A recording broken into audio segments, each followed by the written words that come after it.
about your family and friends, to your husband and your wife. I can tell you about mine and what's been applied. So stay tuned and buckle in for the ride. My past experience are for your ears to hear. I'll tell you tales from my past year. May do a review on some beauty products. You can catch me on the stream when the grease is popping. And the Miss Show, the true, the real, to tell you how you feel. Okay. The Love and Live Show, the true, the real, to tell you how you feel.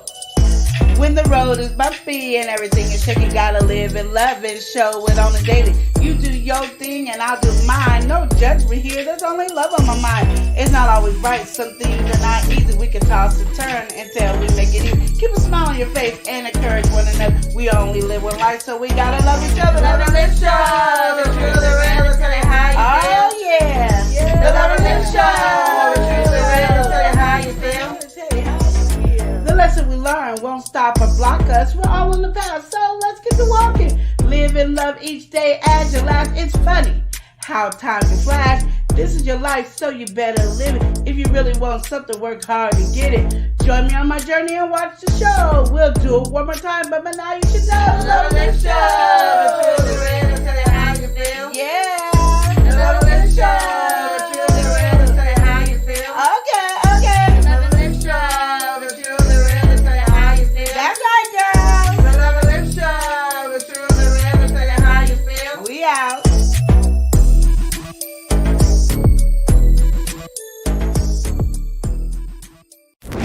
Yo. L&L.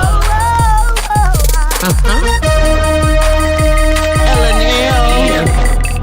Woo. Woo. Woo. Love and Live Show. It's hot. Hot. Hot. Taste it hot. I'm ready. Love and Live. Let's go. Love and Live Show. Yeah. Motivation speakers. Positive affirmations, tune in every week. We need a Monday family meeting. Elijah always cheating. Relationship advice on Wednesday so you don't go creeping. Thursday game time, come in and unwind. Friday night shout out time, creators grind and shine. Pop up at the pop up, shop up at the shop up. Get your bomb.com seasons for your potluck. Tropical morning for your royalty. Love and Live Empire, bringing all the heat.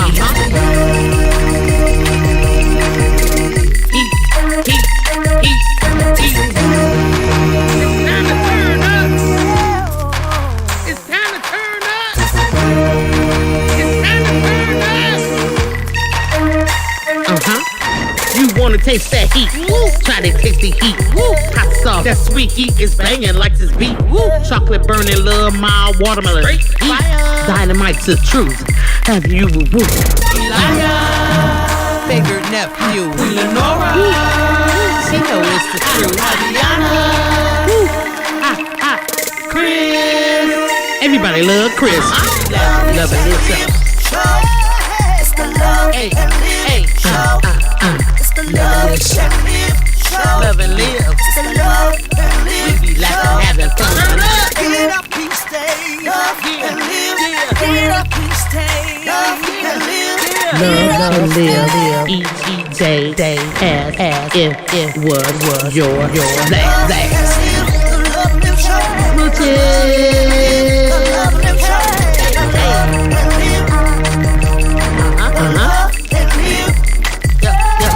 Yep.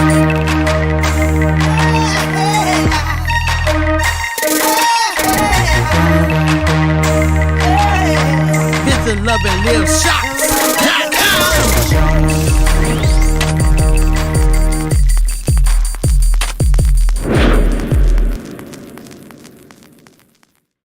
Right, welcome in, Welcome in, everyone. everybody. Okay, so today happens to be what day? Is it? Today is Wednesday. Okay, so what happens on Wednesday? on Love and It's Live? wonderful relationship advice. All right, so we're doing relationship advice here on Wednesday. On Wednesday. Yeah, I'm feeling that vibe. That's what's going on. That's what's going All on. right, so that's what's going on then. So it's Yeah. Wednesday relationship advice. Advice, You wanna yeah. hit the jingle?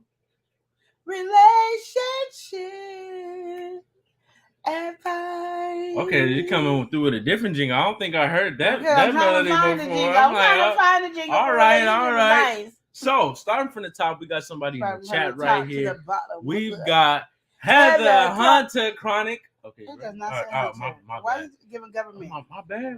I'm so used to giving the You government. can't give We're the gonna run it government. back. We're gonna run Yes, it back. there We go. got Heather, Heather, Chronic Chronic Condition Condition Crafting. Crafting. Heather, how you Welcome doing? in. Welcome in, Heather. How you doing? Heather says the Love and And Live Live show. I love your Hey. theme. I can hear it. No, it's not Hey, even play. playing. I know, I was cracking up. I said, yes, girl, yes. Okay. We got Liz B in here. Liz B. Welcome. Journey. Oh, my bad. You are doing You things just so off sync wrong today. What's going no, on it's with you. you? You're messing it All up. right, we're gonna welcome her in. All right, Can we do it right? Who is it? Yeah, we can do it right. Okay, Can let's you do it right? No, it's you. We got Liz Liz B. B. Journey. Journey. Liz B's rolling deep. Yeah. She said the Love and Liz show. What's going on, Liz B? We acting How you like doing? Eli acting like he hit 5-0 the way this is he acted relationship today. advice. You know, Queen Lenore is really acting up today. I need some And I need relationship some advice advice on how we can really fix this, you know? Eli. See, you hear what she's saying. You hear oh my good, you hear what she's saying. All right. But anyway, we got to catch a vibe. All right. We've got Blue Lotus Vibes by Janita. We got Janita in the building. Welcome in, Blue Lotus Vibes. Can you feel the vibe? I do not feel the vibe. All right. You know who we have in? Yeah. We got Gigi and Bonnie. Run it back.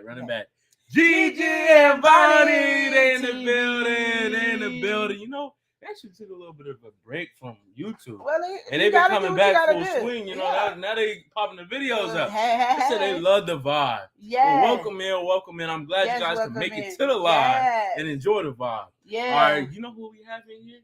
Yeah. I can't lie to you. I was just watching one of their Instagram reels. Oh yeah, let me. I gotta show you. It was like a side by side. Which dress was better? Ooh, and I don't even want to spoil the rest. We got Afro Mex in here, okay? Afro Mex family in the building. Hey, okay. Afro Mex a relationship advice. Let's go. Let's go with it then. That's right. It said hello to everyone in the chat. That's right. Also said thumbs up. Thumbs up. All right, they laughing in the chat. Yes. and she said Christian Ward better. Okay. Now I really gotta go see it. Now I really gotta go see what's going on with that one. Woo. So, we coming in here. This is our second relationship advice, 2023. Is it? Yeah, I think so. Is it second or third? I don't know. Oh my goodness, time is flying. I can't even tell which one it is. I know. This is all right, Gigi and Vonnie came in and said, glad to be here. Thanks for the welcome, guys. Yes, welcome. Thanks for coming through. We truly do appreciate it. And I'm glad y'all making goodness. I'm glad y'all making content. And you know, she has to start the hair flip. Why? Because she's feeling fabulous. Why? Because we got Fabulosis 32. Fabulosis 32 is in. She said, hey, Love and Live show. And everyone, welcome in Fabulosis. Hope you're having a good day so far. That's the only time I can start. I know, and then you got the right hair today. I'm like, oh my goodness. I should have put you on that one. You know, we ain't even gonna get into it. We ain't even gonna get into it. I don't want the short one. I can't flip it if I got the short one. we gonna need the short one. Get the braids. For my safety. I just have all the braids. For my safety. And that's the one that you used to love doing all that with. And I'm not feeling that. All right. Okay, we know that. This relationship advice. You have to break this down. This is not gonna be advice. Tell them no. We're gonna welcome her, and you know who is. She's precious to us. We've Yeah. got Precious Pieces. Precious Pieces How in. She doing? said, "Hey, y'all look like she switched up the profile picture." I know she doing. Okay, she doing things over there. That's what I'm talking about. All right. We got Precious Pieces in the building. So here on relationship advice. Yes. We got somebody else in the building. Okay. Oh. And I don't know which one you want to say because. You know, in my mind, it was Queen. We can still say but Queen. You know who it is? We got Miss Queen T in the building. She has walked into the establishment. She said, how are you guys doing on this beautiful, gorgeous Wednesday Love and Live show? Yeah. We good, especially now that the Queen stepped in, all right? So welcome in. Walk in, it's so beautiful. All right, walk into the room. Ooh, this is cool. Let's see. Please. Well, yeah. Anyway. Here we are for Wednesday, relationship advice. Relationship advice. You have a question you want to start us off? Yeah, I'm gonna start before anybody starts writing. Yeah, so y'all need to be writing in the questions. Yeah, we want you guys to write in if you have any relationship related questions. Yeah, we need you to write in. And someone who has a strong relationship, and a long lasting relationship is this next person who's in here. We have 𝒮𝑜𝒾𝒶𝓁𝓈s. Lena Doyle, and she said, "Hey fam, what's going on? What's going on, Lena? How you doing today?" Yes. All right. Okay, so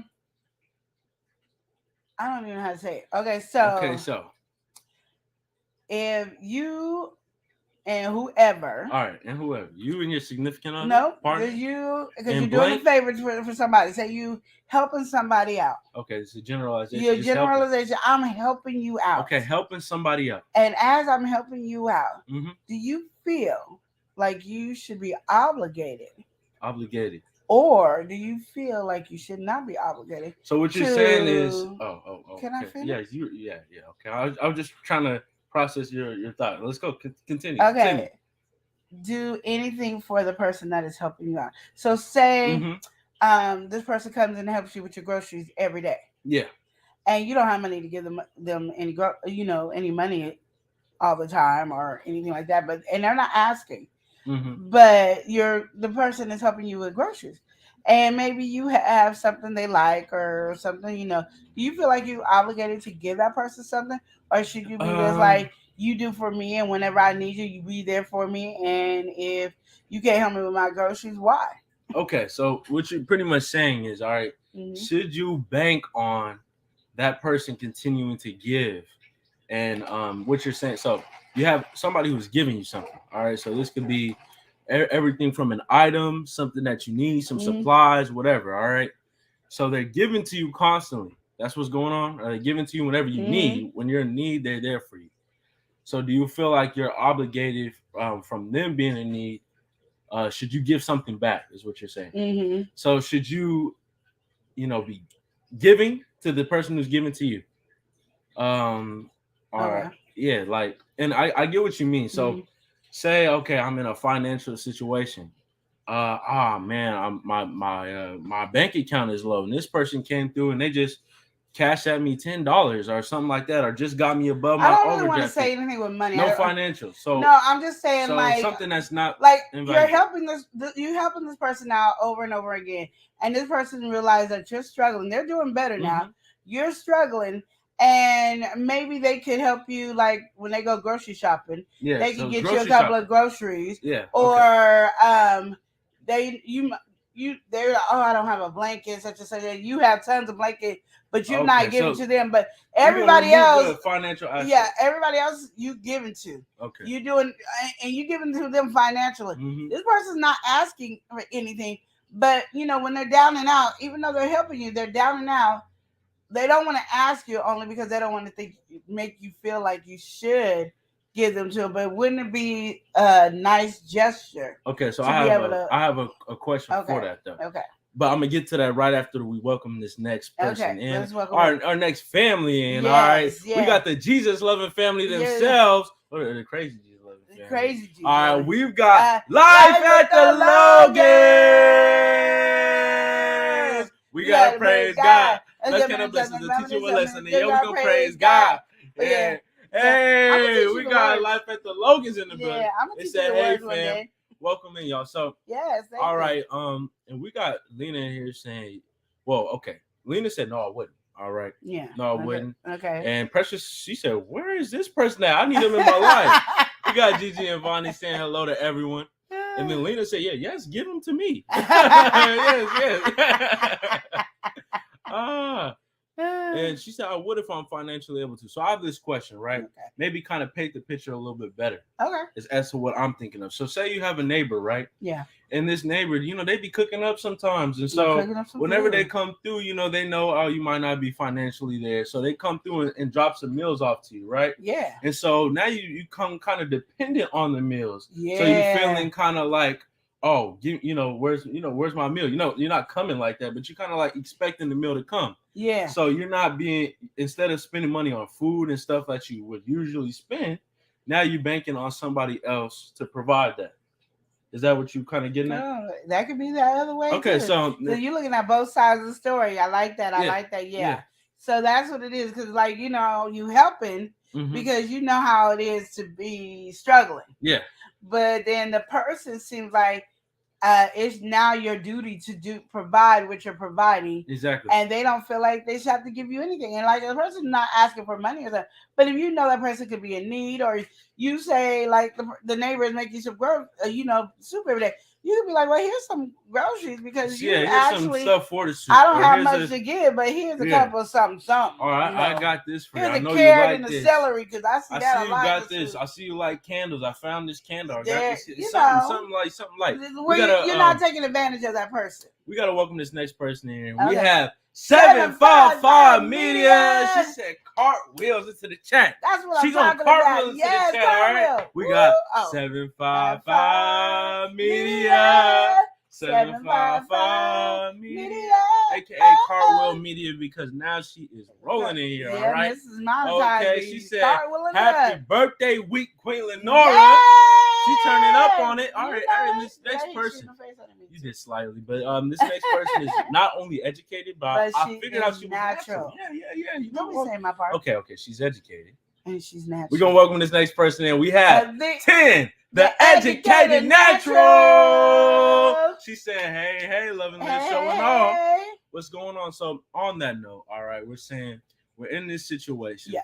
I'm gonna say, okay, in a situation like that, I'm gonna put myself in more of the neighbor situation because I feel like I can't understand it, but I could kind of see where that comes from. All right. So on the giving end, right? I'm giving, never give something expecting something in return. When it comes to something like that, you just gotta give, you give, and that's fine. All right. Yeah. But I do know, as somebody who gives, that it is nice to give something in return. Maybe something that just shows that that person's caring or more thoughtful and not just taking advantage. Because when you're giving so much and you don't receive, it can kind of slight you a little bit. I can understand that. But as a person receiving, I now have kind of like a dependence on you when it comes to something like that. So if I'm getting constantly now I expect. It's kind of like a parent dynamic, right? Yeah. You got your parents that's constantly provide. Then once you're out of the house, you looking to them to provide and stuff like that. When they're like, no, you got to kind of do it, find your own way. So you have that dependence that you kind of gain, and for you to kind of want to like not take it away, but want something, and that's not been how it's established. Yeah, can kind of be a little confusing because like you never said anything this other time. If you may have said something earlier, I could have figured something, but now I'm depending on you. Cook for you no more. Like I'm done. Now you're in your feelings and you're getting mad because that person's not providing for something that you got used to receiving, even though they were doing it out the kindness of their heart. And now they're saying, well, I don't have enough to do this anymore, so I just got to stop doing it. Yeah, and then now you're in your feelings. I mean, it kind of is a situation where you don't have any right because that's entitlement. That's straight up what it is. It's entitlement. If you're not, if you're dependent on somebody and you're not giving them anything. Yeah. Like financially or anything like that. So if you're dependent on it, it does kind of feel like you're entitled to that. And so when people form that entitlement that, this is what I deserve type of behavior, then it's like, oh, you take it away. It's like, of course you're going to feel slighted. But I think it's because is the person wrong for doing that? Is the person wrong to say, I no longer want to provide you food, neighbor? If the person can't be wrong because they're providing it for free, either way. But the other person who's receiving has been depending on it. But I'm gonna say this, right? As a person giving, since that person is depending, right? And you kind of have that in your mind, what I would say is the communication on that. Like, how do you communicate? I'm sorry.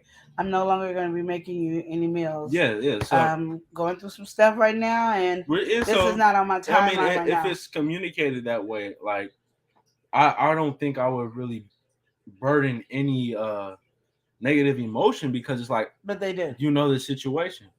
No, I'm saying, well, they do. Then it's just a wrong situation. I can't really say what we'll go on there because it's but I'm giving you the thing, so you can't say I can't say. I'm letting you know. I'm saying they're burdened with it. They're upset because they've been living their life around this meal every day. Yeah, and so they have not been going grocery shopping for this meal every day. Yeah, so now you're kind of So now they're upset because the person is saying, "I'm no longer providing you with the meal."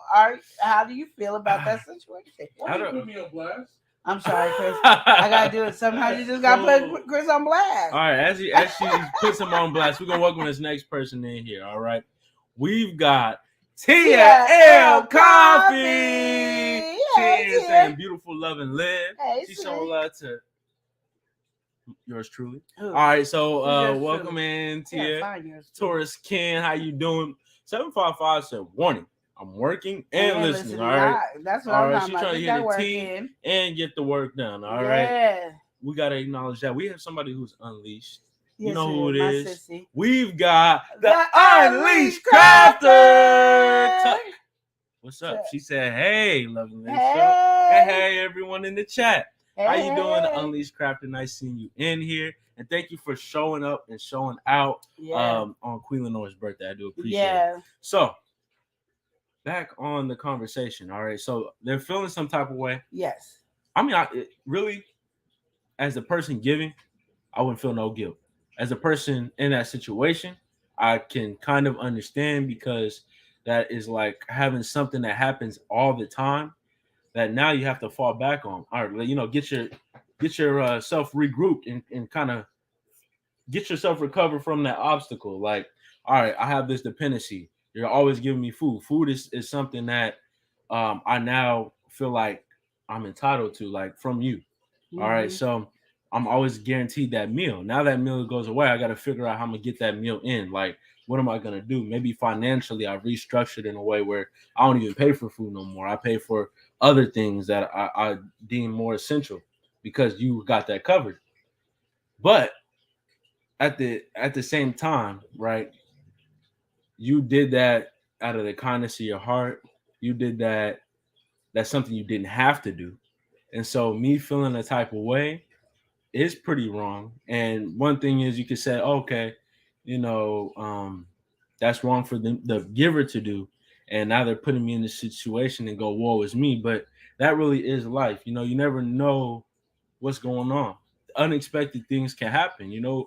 That person could be there today and gone tomorrow. So either way it goes, right? You shouldn't be forming that dependency of that level onto somebody. And then as you giving that, now you kind of got an expectation.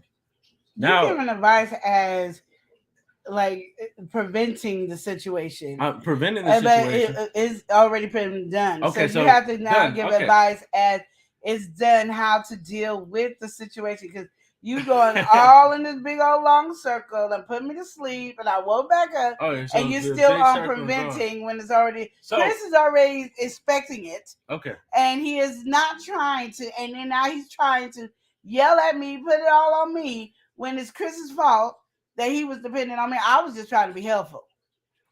I mean, I'm sorry.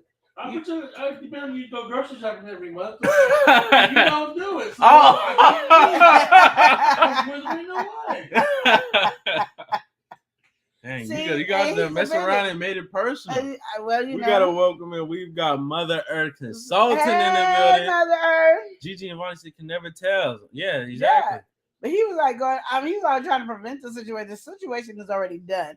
We're trying to help the person understand that it is okay to end the thing, and they just have to deal with it. They be mad. They mad. You lose a friend. Family member. Well, I mean, that's just what it is. He was going in this long way about to prevent it when it's already been prevented. It's already there. You can't stop something that's already there. So I don't need all the other. Okay, so we're on the last leg. All right, it is what it is. This is the final destination. Are you gonna be done? This is it, right? It's gonna take you. As a person giving, I feel like you shouldn't really. You should care, but you shouldn't care. But the person is making them care. So if the person is coming, then really just as difficult as it is to do, just kind of shut that off. I mean, you're not responsible for that. Mm-hmm. That's not your responsibility. So for you to take on some other responsibility and not take it on yourself and feel guilty or feel enraged, anger, all that is really just above you in that situation because you're doing something not expecting anything in return, giving, and when you give, sometimes you can't always give. So what regardless of your situation, even if you just didn't want to do it anymore, that's up to you.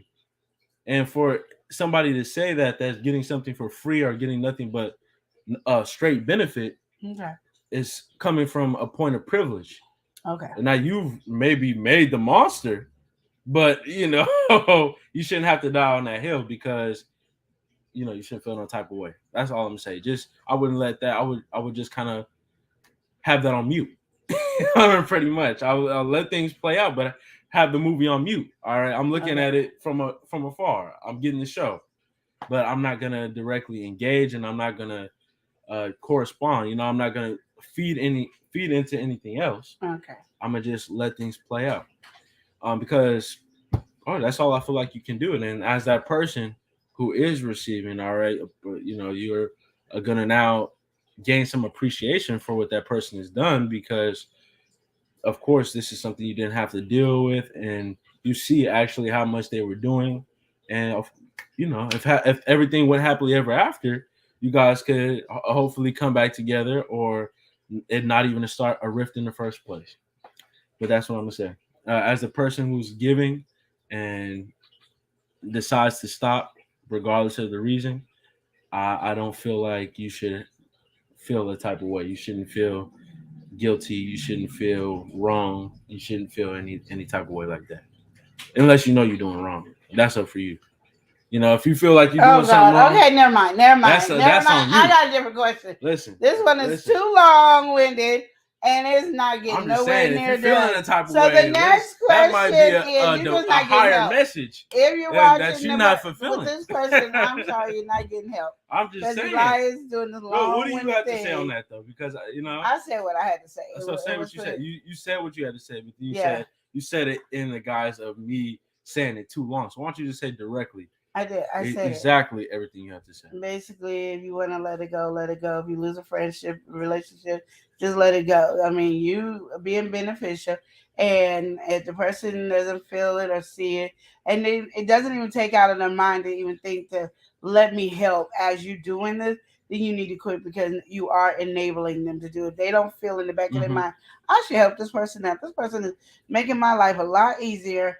I'm going to do something to help them out. It's not something that they're expecting all the time, or the person is even expecting it. But sometimes people just want to know that they are being appreciated for the help. So you can help. Like, just don't take advantage, because after a while, it's taking advantage of that person. Gigi and Vonnie said truth. Just move on. Yes. Just move on. I'm moving on from this conversation because all right, so let's move on from the conversation. has put me to sleep. Let's go. So this question is...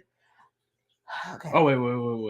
Before we get into this next question, we got to welcome in Sandra Clark, a.k.a. Boo Bear. She said, hey, sisters in the Strawberry and Bro Panda, I'm here. Happy Wednesday. Yes. All right. Bro Panda, that's what I'm talking about. No, not Broke Panda. Bro Panda. Broke. No, now you're acting up. No. Bro Panda, BRO, Bro Panda. She forgot the K and E. No, nothing broke about this panda here. All right? K-E in there. All right, listen, anyway, we're gonna get back on topic. So here's the question. This is a juicy question. Juicy, okay. And I'm just so afraid that he's gonna give me this long-winded answer. I'm just saying, you really got to look at. Anyway, okay? No, you done prevented something that was already there. And then you listen, anyway, the question is okay, I wish I had my pictures because I used to always do that. Okay, so anyway, Tanya is dating this dude. It's Joe. That's always Tanya and Joe, right? It's always Tanya and Joe. Okay, Tanya's dating this dude, Joe. They've been together for about 8 months. They decided to live together. But his ex is tripping. Okay. His ex is always driving by the house, throwing stuff at the house. One time they was in a room in the bedroom talking, having a conversation, and she was by the window talking about what you doing next to my man. Get away from my. I mean, it was like crazy. Okay. And Tanya, she tried to be cool. She getting fed up. She tried. Mm-hmm. And because that is his. I don't think it was just his ex. I think it was the baby mama. Baby mama. Definitely. Yeah, you know that baby mama drama. Yeah. So that's all it is. Baby mama so drama. If it was an ex, that's one thing. But it's the baby mama. Nah. So Tanya's like, I tried. So she said, I don't called the police, reported it to the police. They said, unless you have a picture of her being outside your window, we don't care. You know her voice. Okay, as long as no standing order, nothing like that. Did you see her throw the rock? Did you look at her in her face and see her throw the rock? Mm-hmm. Did all the stuff that she did? Did you see her actually do it? So the cops ain't no help. Okay. So Tanya's like, you know what? This is on my last leg. I'm gonna show her better than I can tell her. Goodness. I'll be the cops. If the cops are too afraid to be up in this door, I'm gonna take matters in my own hand. Okay. So then Tanya said, got her girls, and her girls went over and messed. They didn't jump her. They just messed up her car. Vandalizing. But not where when she drove it, she didn't know until the car was okay. So it was low key. It wasn't like crime. It wasn't like, we know who did this. Yeah. Like, she used what the police officer said. I don't know. If you can't prove it. Okay. If you can't prove it, we can't do nothing. So okay. And then she did some other stuff, like took all the stuff outside that was outside, all the chairs, tables, it took that stuff and it was gone. Okay. And they just, just some stuff. Just petty crime. Yeah. And then and petty in both ways. Yeah. And then Joe was like, this happened, such and such and such, she think it's you. Mm-hmm. And Tanya said, and if it was me, then what? What you gonna say? Because as much stuff she did over here and you ain't stopped nothing. If I did do something, what you gonna say? Oh, what are you? And Joe was like, "What you mean? That's my baby mama, and then you can go live with your baby mama." Ooh. Okay, dang. So that's what Tanya said. I'm just going over what Tanya said. Okay, I'll tell you what Tanya said, Joe said, the other girl said. Okay, so I'm gonna say this, right? Joe should have intervened in some way before. You got baby mama drama, you got ex drama.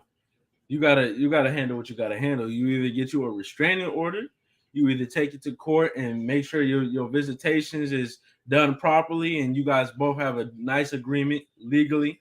So if anything is overstepped, you can handle it that way. Just really that. Are you like? What's going on? The communication there. So how are you talking to your ex? Are you entertaining your ex? Are you bringing things into the relationship that don't need to be there right now? In that whole situation, I'm looking at Joe. Yeah, right now I'm looking at Joe. Yes, right now I think Joe came at Tanya wrong about it was you. That's my baby mama. When you living up in my house, we living together, and this stuff is coming, and we know your baby mama's that's voice. What I'm saying. All I'm looking at is Joe's. Like Joe, I feel like could do a lot in this situation. So if he's not doing it, that's you really only can blame Joe. Now, Tanya, I ain't gonna lie, you can take petty to a whole nother level, right? She did. And that is what it is, but should you be doing all these things? Shoot. If you feel like you're wrong, do you want to get your retribution? Hey, if that's what you want to do, you can do that. But in terms of him bringing it up in that way, I don't feel like it's wrong to ask, hey, did you do it? But at the same time, you got to understand it hasn't been communicated to Joe. As Tanya said, I'm getting fed up. She said I'm getting fed up, but she's feeling fed up by how she said that to Joe. I'm quite sure she has. If they went to the police officers, they did all this. I'm quite sure. Everything. I don't want to call her live and ask, did you do it? But she's up to her wit's end. Yeah. And you can tell she's up to her wit's end because at this point she don't even want to be with Joe. Joe is on her. Like she told Joe, you could easily leave.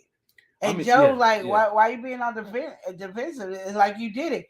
It's not about if I did it or not. It's about how you coming at me when this chick has been up in my face the whole time, throwing rocks at my window, coming by our bedroom window while we in the bed, talking about don't be next to my man and all this other stuff. And now you want to come to me about some crazy stuff that's happening at her house. You bring not worried about bring that over to here when she's already bringing crazy stuff to this house. So I'm gonna say this: when it comes, It really is Joe. If you have any baby mama drama, ex drama, you should be the one dissolving it as a person with the ex or baby mama. That's your fight. That's not the other person's fight. What you should be making sure is your significant other feel comfortable in your relationship with the other person. Like you guys got a healthy relationship. If you got a baby mama, healthy enough relationship with kids. Like I said, if not, you got to handle that legally. Do what you got to do. Find where there's a will, there's going to be a way. And I feel like that's your job. So, if you're not doing that, I don't think you should really be getting mad at your Tanya. Yeah, Tanya. You shouldn't be getting mad at Tanya because that's something that you want to deal with. Now, as far as Tanya putting that into her own hands, she shouldn't do that. But why shouldn't she do it? She shouldn't do that because she went to the police and they said, listen, doing something like that, crime in general, right? Doing somebody wrong, that is what it is. Okay, like I don't feel like that's right for me, for my moral compass. I don't think that's what should be going on. All right, but so higher than that, do all that to you and you be cool. No, listen, it can go either way. It can go either way. But what would you do if a dude was doing that and the police ain't doing nothing? What would you do? What would I do in that situation? I don't know. I ain't been in no situation. I mean, listen, I would pray somebody don't test my patience to that level because I might be on some Tanya energy. So I'm not, but it doesn't make it right. Just because I might do it, don't make it right. Well, you gotta stop. But you have to realize that you, Joe, the person that she's with, has brought it to that level. And so if she has no other way to let this anger out and is not seeking justice, she gonna get her retribution. She gonna get what she got to get done. But really, in that situation, it's Joe's fault. It really does lie on Joe. That's his responsibility. Especially baby mama. I mean, an ex, I feel like that's easy to deal with. Get you a restraining order, get something, just like let's not. That's the thing. She couldn't get a restraining. You keep saying restraining order. There's no restraining order. You got to be able to prove. You can diffuse that. All right. I feel like you're gonna find a way to diffuse that if you really care and are invested in a relationship. It might be difficult. It might not be easy because there's some crazy people in the world, but you're gonna find a way to get it resolved and you're gonna dissolve that situation. But baby mama is different. Because you got to have the baby mama around in some way for the baby. So you got to get that sorted out. Chris over there moaning. But that's on Joe. Joe needs to hire a PI. The crazy baby mama. Take your pictures so when he gets some pictures, PI gets some pictures, give him a Joe. Look, grab a police station here. This is the proof I got. Handle this, or I'm going to handle it. Plain and simple. Yeah. So Joe should have got a PI. Yes. See, Joe should have got a PI. What y'all think? Y'all ain't saying nothing. What should Joe do? Because it's getting a little crazy in the building. Yeah, it's getting crazy. We got Unleashed Crafters saying something, but we got to welcome in two people. We've got Oreo Mouse. Oreo in the mouse. Oh, Oreo in the mouse. We got Oreo Mouse saying hello. The Lovely Led Show. How you guys doing? We doing good on this side, Oreo Mouse. It's our favorite cookie critter. We got Shandy. Shandy Cheeks, aka who? Pipes. We got Pipes in the building. We got Shandy. Pipes in the Shandy building. said, "Hey, Love and Live Show and chat. What's going on, Shandy? Hey, all right. Okay. So now we got some questions coming in. But we got a response to this one. The Unleashed Crafter says sometimes you have to dog walk a baby mama, but since I don't condone violence, all right, I say move on, sis. If he values you, he would fix it, and we would never stoop to a chicken head's level, okay? Leave that hashtag. And that coop, all right? We don't stoop to that coop, all right? That's what I'm gonna say for Unleashed Crafter, all right? So yeah, I feel that. Especially because you only can take so much, and I feel like if you're stressing that much over a third party in the relationship, really it's just you two. You guys are cool, but that's a big thing, and now it's affecting you. Getting stressed, you getting angry, you getting frustrated. There's no point in subjecting yourself in that situation. It's too late. You always doing this preventative thing. Tanya's already. No. I'm saying. Within the midst of it all, like so. Basically, Tuck says, Tanya, you need to cut ties. Ask Tanya. Tell him he gotta move out, or you move out and take your name off the lease. Because I know y'all moved in together, Tanya. because literally you gonna find yourself. Well, you might not, but you might find yourself going behind bars over her because she might That's find the my thing. PI It's to like record if you you feel to do like what it's at Chris that said, level, but that you did what you did, and my inner soul says, "Yes, girl, you did a good job." But the Jesus in me said, "Ooh, girl, you should have left that to God." See the two that's mixed up? It's like, yes, feel you, Tanya. The other side, like, what would Jesus do? You know better than that. You know you're supposed to leave it in God's hands. Exactly. Peace over everything. Yes. I mean, that really is, though, because especially if you're not committed, you don't have like a ring That's on why it. I don't do baby mamas. You ain't got a ring on it. Mm-mm. That stuff should not be coming in and stressing your significant other out. I mean, like, if for the moment it happens, you see it happening, you got to dissolve it. You got to diffuse the situation. Exactly. We got Sandra Clark, aka 𝒮𝒶𝓁𝓈s, said, okay, so say you've been in a relationship for over 12 years. All right. Right now, the woman is having some health issues, with mobility and stuff like that. Would that be a big stress on you to help for the person or help care for the person? So, like, if you're in a relationship, right, and all of a sudden, let's say you over 12 years, so you either a long relationship or marriage. So you're just about married either way it goes. You married but didn't put a ring on it, and you should put a ring on it. What's the problem? But if you that long, I say you over 10 years, like what's going on? Okay. So we're in that, you in the midst. And now this long-term partner you have has now fallen ill, or they got some problem, like she said, mobility issue, all right, some health issues coming up. Yeah. How do you feel like that would come to you, like in terms of caring? You feel like that's now a big stress? You feel like, oh, you just got to adapt with life? What do you feel like you would do in that situation? I think is what she asking. Well, me personally, it would be probably a stress for me personally. Yeah. And I'm only going to say because my auntie told me I can't never take care of nobody. Mm-hmm. When I was younger, she was trying to, because she took care of the old people and, like adult foster homes and stuff. Yeah. And so she was trying to teach me how to do some stuff. And she said, Lenore, don't you ever in your life get into this line of business. Don't do it. Yeah. So now that my significant other, if my husband gets that way, I would have to really find some money to pay for somebody to help take care of them. Okay. And with those needs, so you wouldn't be able to do it yourself. You feel like that'd be a big burden on you. I don't think I'm good at it. I don't think because I get frustrated easily. I don't have those type of patience. Mm-hmm. I would just tell y'all, even like God has blessed me with kids. I didn't have to deal with a lot of crying in the middle of the night because those things I don't do. And then if I did have somebody's kid that cried in the middle of the night, I had people where I can go, the baby's crying, come get the baby, and they all run to get the baby. And I was like, oh, thank you. But during the day, I'm really good with the kids. But at night, like, no, don't mess with Lenore's sleep. Lenore's sleep is very important to her. So, so when you look at it now as an adult, it's harder to, change an adult diaper. It's hard to help adult. It's hard to do all that stuff. And if you're around the same age, you might be having some health issues at the same time. Yeah, yourself. So it's one of those things where I'm going to stick with you. It's not like we're going to break up because you got this health issue, but we're going to have to figure out some financial way to get somebody to come help. I mean, Sandra, I like the question that you came through with because I got a question to kind of piggyback off of that.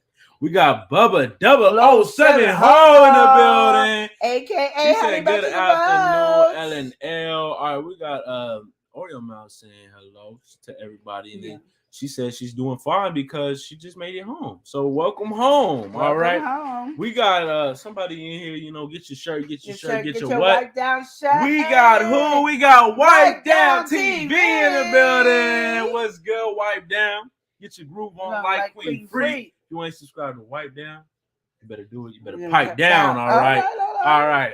Some people have some good lyrics for them. I'm just saying, people. Okay, so going back to what Sandra was saying. Okay. You've been with this person for over 12 years, 10 to 12 years. Well, I say over 10, but she said 12 plus years. So you've been real close to 15 years. If we're gonna round to the nearest number, it's 12 plus. So you got some change on it, really bringing you close to that three, closer to the 15. But anyway, put the math out of it. You've been for a long time. I say 10 years. You got some type of connection, some type of strong bond with this person, whether it's a love-hate or love relationship. Okay, exactly. Because you tried tried it through for 10 years. Yes. So I'm gonna say 10 years. If I'm really loving this person, I'm invested in this person. Where there's a will, there's a way. Like it's gonna be probably hard to adapt, but I feel like at 10 years, especially married, I'm gonna find that way to adapt. Like because I feel like if something like that happens, it's kind of a lifestyle change. I'm not gonna be snapped back and all of a sudden I can just magically do everything. But whatever I can do, I'm gonna help whatever way I can help. Queen Lenore said she can't do that, all right. And depending on my situation, whether I got something big going on in life financially or anything like that, get a job, got to provide, I might have to, or I might have to call on some family members, friends, close, something like that, build up a support system to help take care.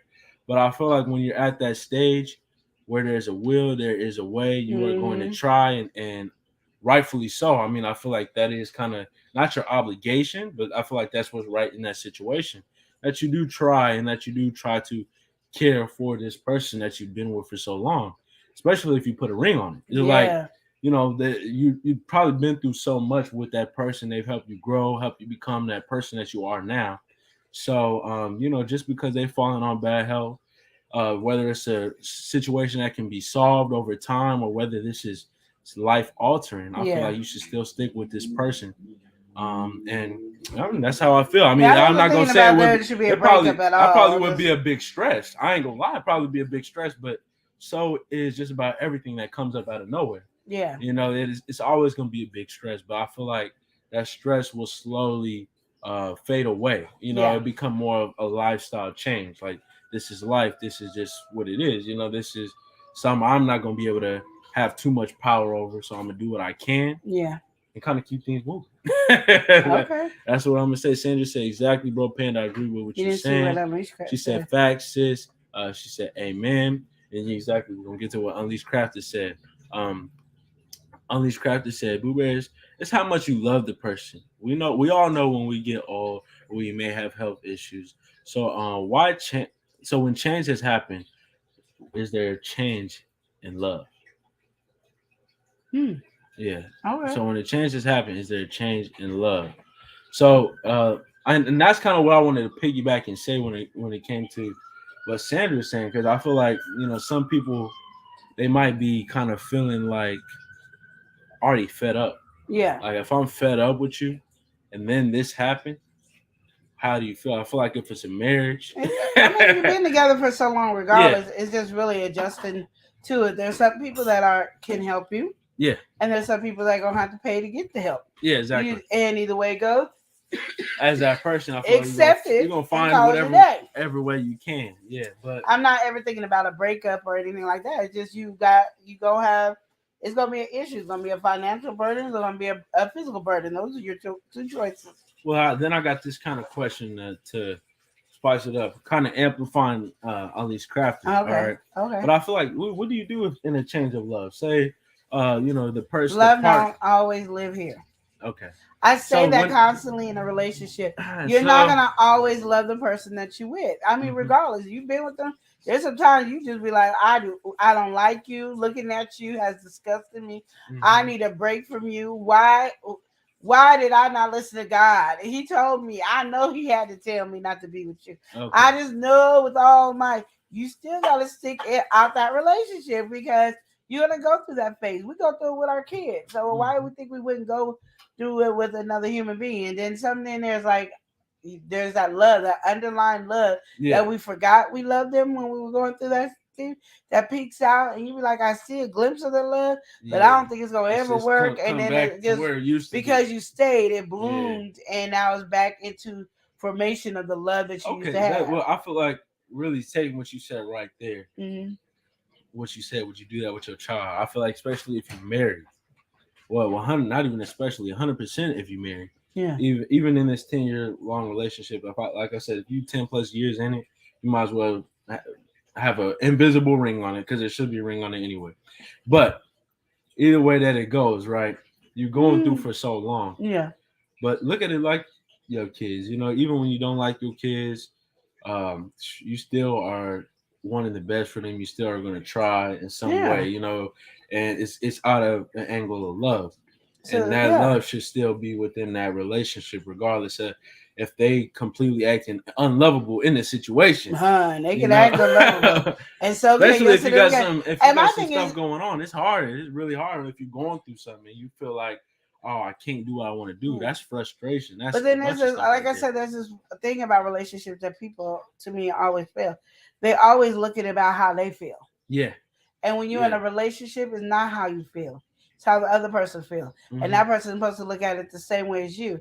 And if you feel like that person is not looking at you in that same limelight, then you keep living your life. Pretty soon they're going to want to catch up. Be like, well, I'm way behind here. And they don't win further above. But you don't stop your life for anybody. But my job is, even as a partner with my nephew, I'm looking at, okay, where he could do that benefits himself to be better. And he helps me to benefit myself to be better. And if we're looking at each other, then I can't look at myself. He can't look at himself. And it blends into making a perfect work relationship. And that's what everything. But people get into this mindset of, what about me?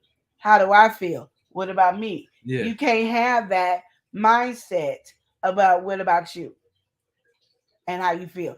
It's always about the other person. So are you going to fall in and out of love with the person you with? You surely are. You really are. That's life.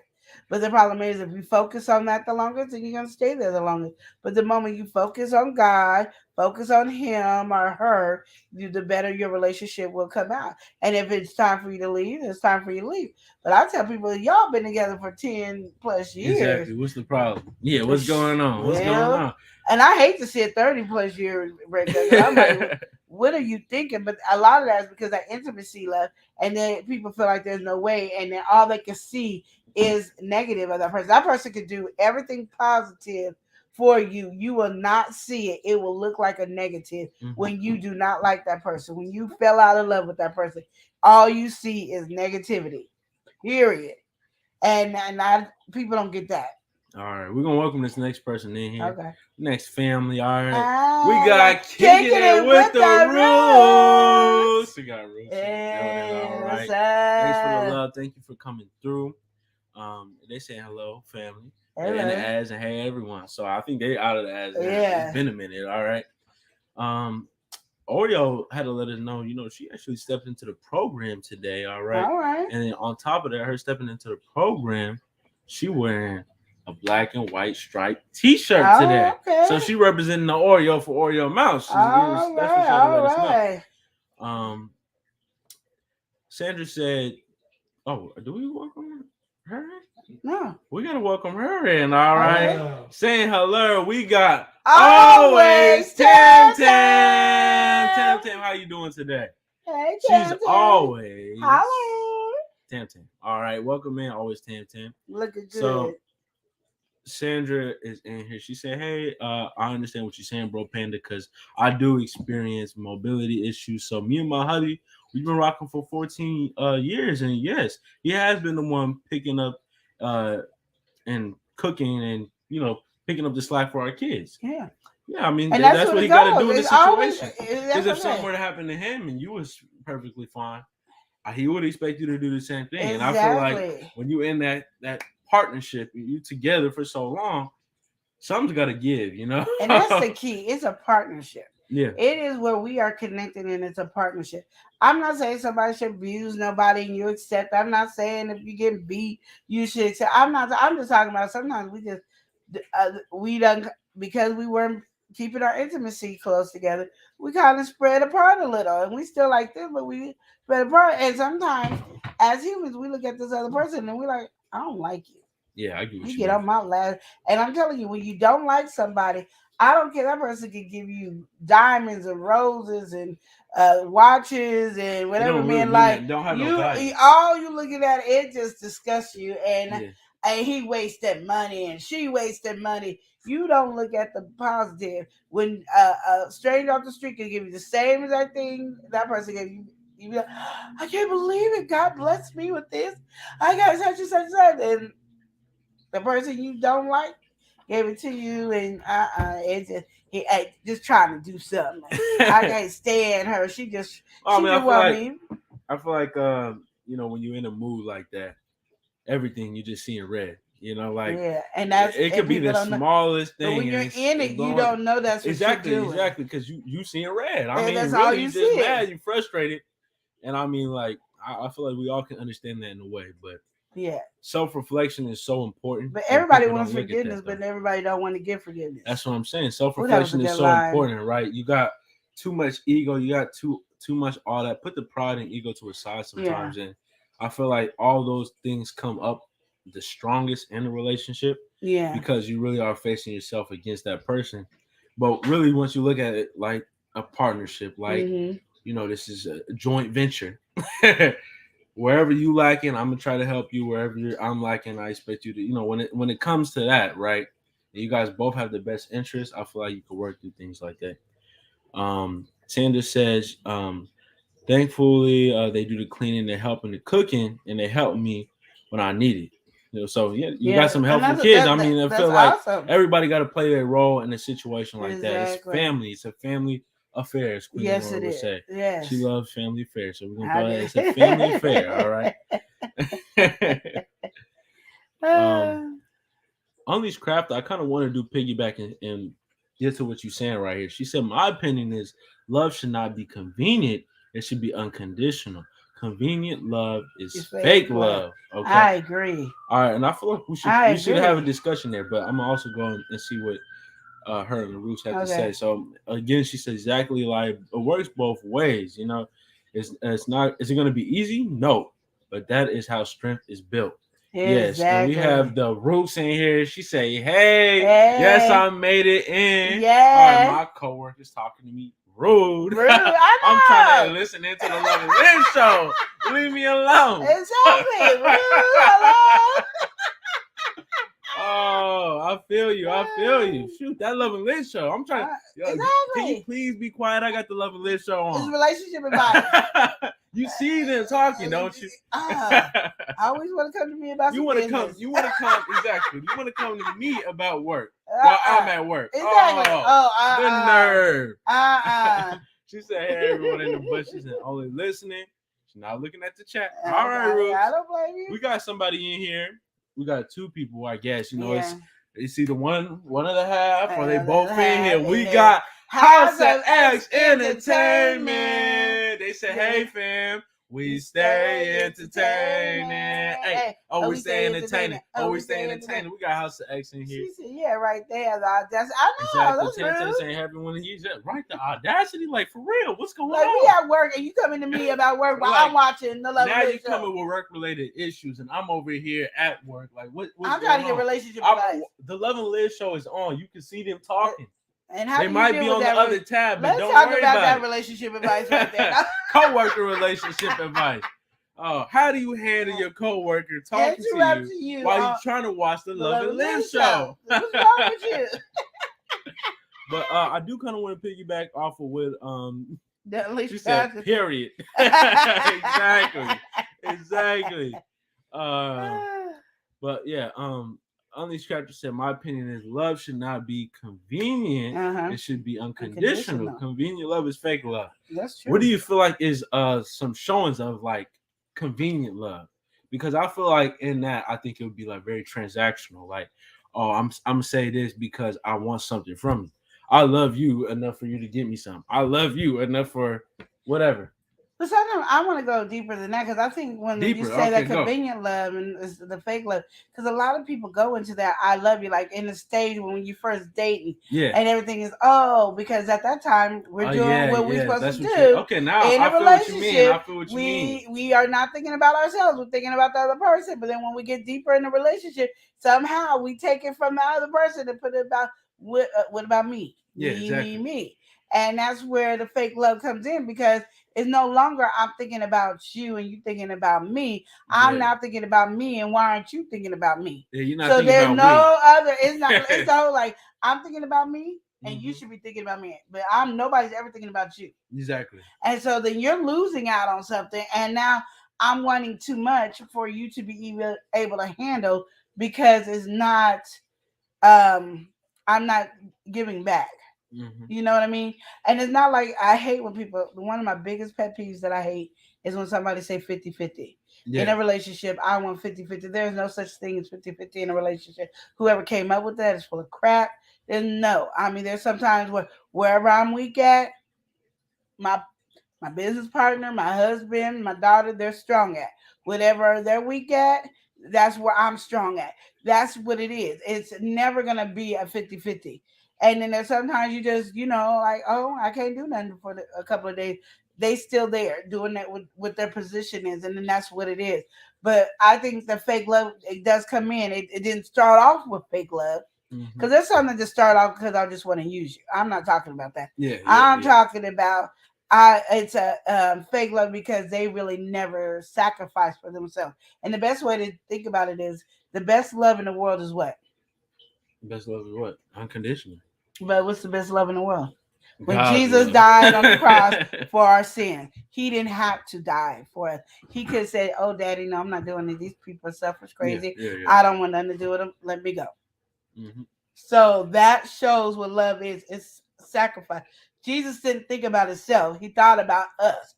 That is the unconditional love. That is the way that's showing you the life of what unconditional love is. So our thing is, we have to say, I can't be up here, me, talking about I'm unconditionally loving you. No, that's not conditional love. You only thought about you. And a lot of people do that in relationship. So like Unleashed Crafter said, that statement she said was so powerful because that's something that we forget. That, our love could turn into fake love when we start being selfish.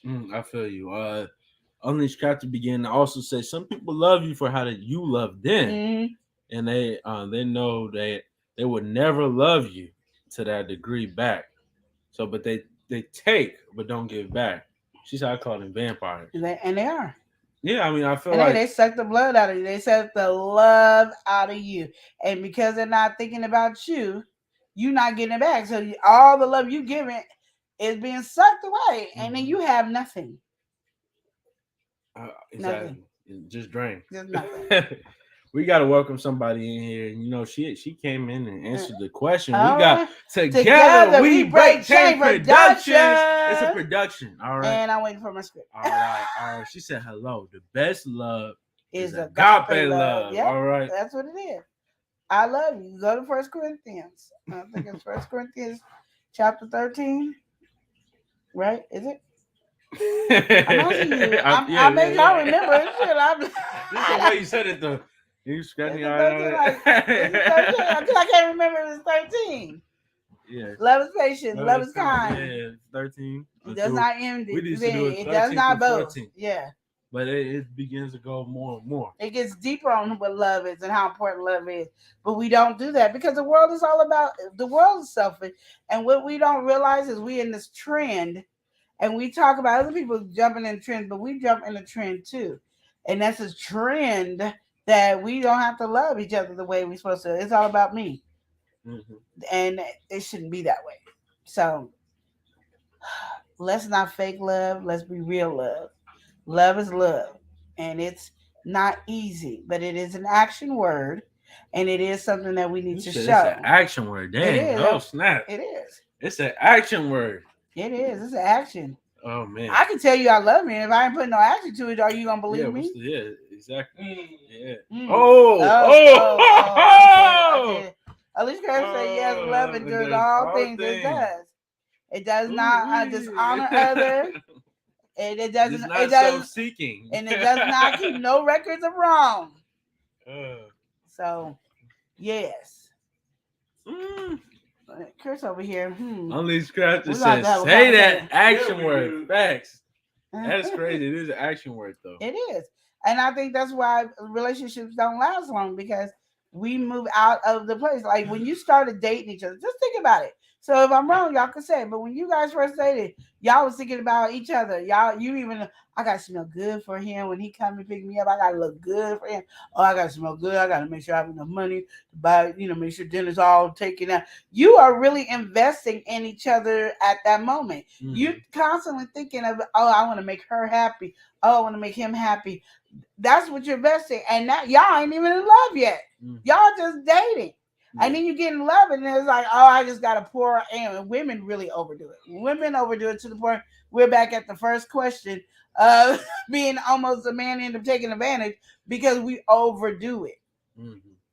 But we constantly, then we want to live together or get married, and then all of a sudden we don't give each other the praises that we used to, or the support that we used to, or the love. It's always now it's about, well, he didn't do this for me, and he didn't do that for me, and she didn't do this for me, and she didn't do that, and oh, look at what she didn't do, but look, Sally over there, she doing it. Oh, Craig over there, he doing it. And then that's how I told you, you're supposed to be like this, and then y'all go like this, and then then you be friends with Sally, and then you be friends with Craig, and then they come in the middle, and you go, "Oops, I don't know how that happened. It was an accident." And then our smart mouth talking about accident, how you accidentally fall on it, how you accidentally do that. Then you got all this anger, but it's because we let people creep in when there shouldn't be no creeping, and we talking to the opposite sex about creeping when we should be creeping.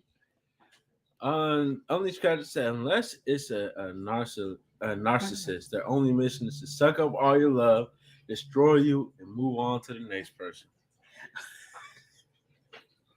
Why are you laughing at here? Okay, so she said, "Oh, Dracula in the building." I'm gonna say, yeah, narcissists are horrible. I know, I get what you're saying, a narcissist, but what happens is a lot of people become narcissists in a relationship, and that's because the sucking. It either they're the ones that are sucking it, or they're the one being sucked. And I know that sounds horrible as it just came out of my mouth. But I was going by the vampire conversation. So listen to the vampire conversation. So that's yeah. Let's see. No, because either the person in a relationship is sucking all the love out of the relationship. Right. Or the other person is receiving all the love and not giving any love back.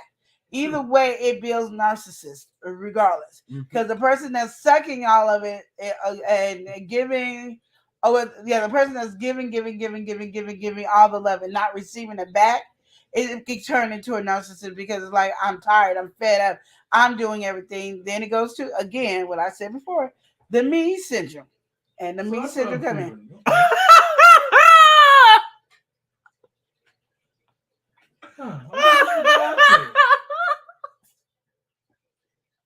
Okay. Go get your uncle before I beat him. Go get your uncle before I beat him.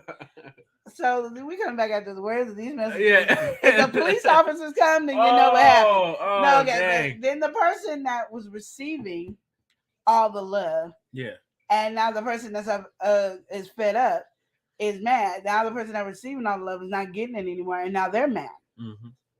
And then they can easily turn into a narcissist. So sometimes the person might not have been a narcissist in the beginning, but the relationship has built that narcissist. And it's easy to see what somebody else did wrong than it is for, to see what we did wrong. If you're building it up towards that, you're not going to see that. Yeah. Instantly, but you got to reflect on and see that. Yeah. But you're not But going to see I always that. call it the me syndrome, because that's what it ended up being. I don't care on either side.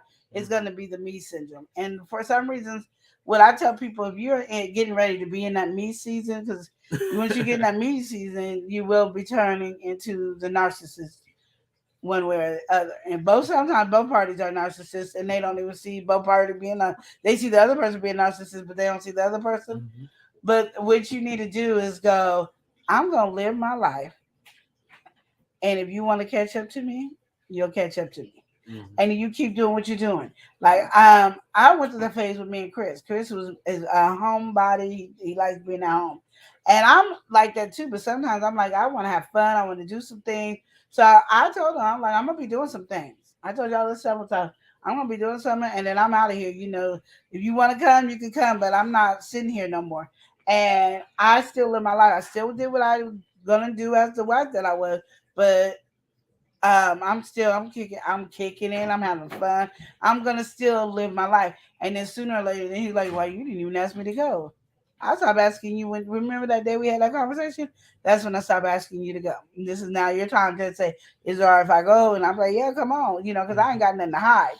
But you find yourself, because sometimes you lose yourself in a relationship. Now it's time for you to find yourself, and sometimes That person got to find themselves sitting back there while you find yourself sitting up here. Mm-hmm. But then you don't go into the me syndrome. And that's the thing, it's the me syndrome. And I know a lot of people, I'm hearing so many people talk about their man or woman are narcissists that it just makes me laugh when I hear it. Because when you're outside looking in on these people's relationships, you can see that 99.9% of them, okay, I ain't even gonna go that high. I'm gonna go 90 or I'm gonna say 85% of those times. But this is all just what you looking at. This is what I look at, or when I hear, or when you read relationship advice columns and stuff like that. 85% of the time, both parties are narcissists. Mm-hmm.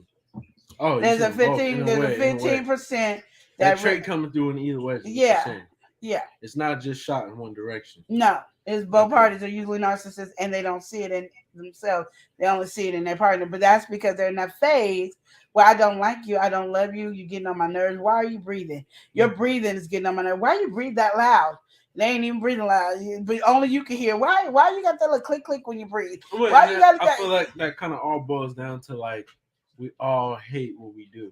Like our bad traits and stuff. People do it to us, then it's amplified. Yeah, like, it's like, oh my goodness, I can't stand that. Yeah. So I feel like if you are kind of like she's saying, then you're in your zone. And, there's nothing wrong with being in your zone. There's healthy ways to be in your zone. Yeah. But you in your zone. And kind of is narcissistic, not caring about really anything. Not that narcissistic. No. That's a different zone. No, narcissist. I can only see the negative. Yeah. Like it's me. Like I don't care what you say. I'm trying to explain this situation, and you gonna go, no, you're wrong because it's they're not even trying, and they're doing everything that they don't even like. But they're doing it. It's like a whole bunch of different things that makes us narcissist. So I get what you're saying. And there's like 15% that may not be. And these are my numbers. These are not numbers around the world. We have not did a quiz with 1 million people to find out. I ain't surveyed nobody. This is not in the lab. This is just my opinion from unofficial testing. Yeah, even like with me and my first husband, I'm telling you, I'm going through the motions. I can see it. I even see it. I seen it. I can tell you now what I did wrong in my relationship. Still didn't give him the right to cheat, but I can tell you what I did wrong in the relationship that with him. So, and I had to learn not to bring it into the relationship with my future husband. So that's the thing that is a hard task too.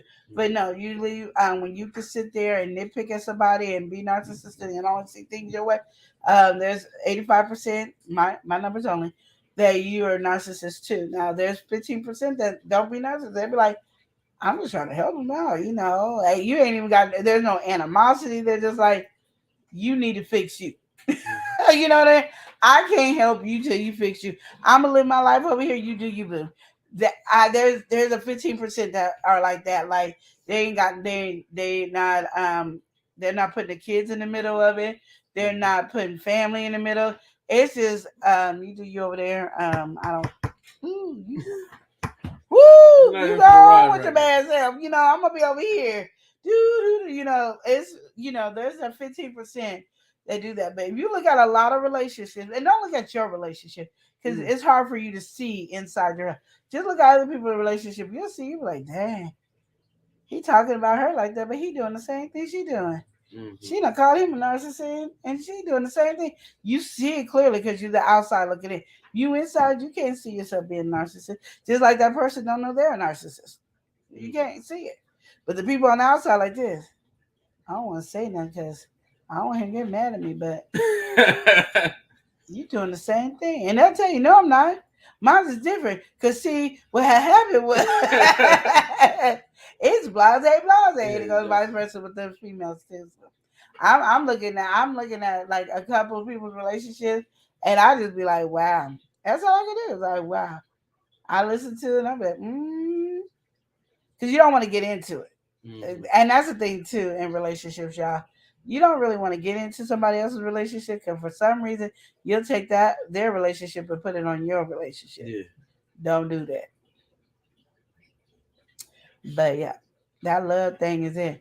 But yeah, that narcissist ain't no joke. I agree. I agree. It ain't no joke. Mother Earth in here. She said, "Don't forget to hit the like button." Yeah. She says, "What we go through every day." Yeah. Sandra said, "My sister has a narcissist personality." Oh, well, a lot of people do. I think we all have a little narcissist in us. I just don't think we allow it to come out because we be like, that ain't right. That's what you feel. Just like right. we all have a little hate in us. Yeah. We got all have. Yeah, I get what you mean. We all got negative traits. We have these. It's just how we allow them to come out and how we express them. Yeah. You have power. I mean, really, you should have control over yourself. Not everybody does have control over yourself, but I feel like if you don't, that should always be your goal, is to take whatever control that you don't have, and that's self-control. Exactly. Self-control is extremely important. You can have a small situation all of a sudden end up into a huge bomb-sized situation because of the way you handle yourself and navigating through the situation. Exactly. On these crowds, I wouldn't say that our narcissists only love themselves. Their only concern is them. You know, they paint a pretty picture and a whole monster up being abusive. That is the best way to say it too, Tuck. Yeah. It is. That is the best way to say it. Because I was going all around. I couldn't generalize it like you just did. And that is so true. And that's what I'm saying. And I'm telling you, usually, and I'm not saying you, Tuck. I don't want you to be like, oh, she calling me out like that. I'm not talking about you. I'm just saying that most people, it's like always a woe is me type of situation. Their spouse, but they can't see it when it's them. And there's only 15% that is not being a narcissist back. They're really just being a concerned person. She said, I think it's a difference between being a narcissist and deciding to start loving yourself and putting yourself first. Totally different. That's like not even the same conversation. For you to put yourself first. Like, it depends what we mean by that. Well, I always say when I do my thing, I always say, and when I do the fountain, there's God first, and then you're under God. Okay, you're under God, like you're connected to the same fountain piece as God, and then there's your relationship, and then there's the kids or whatever. I always feel like you need to have a daytime with yourself.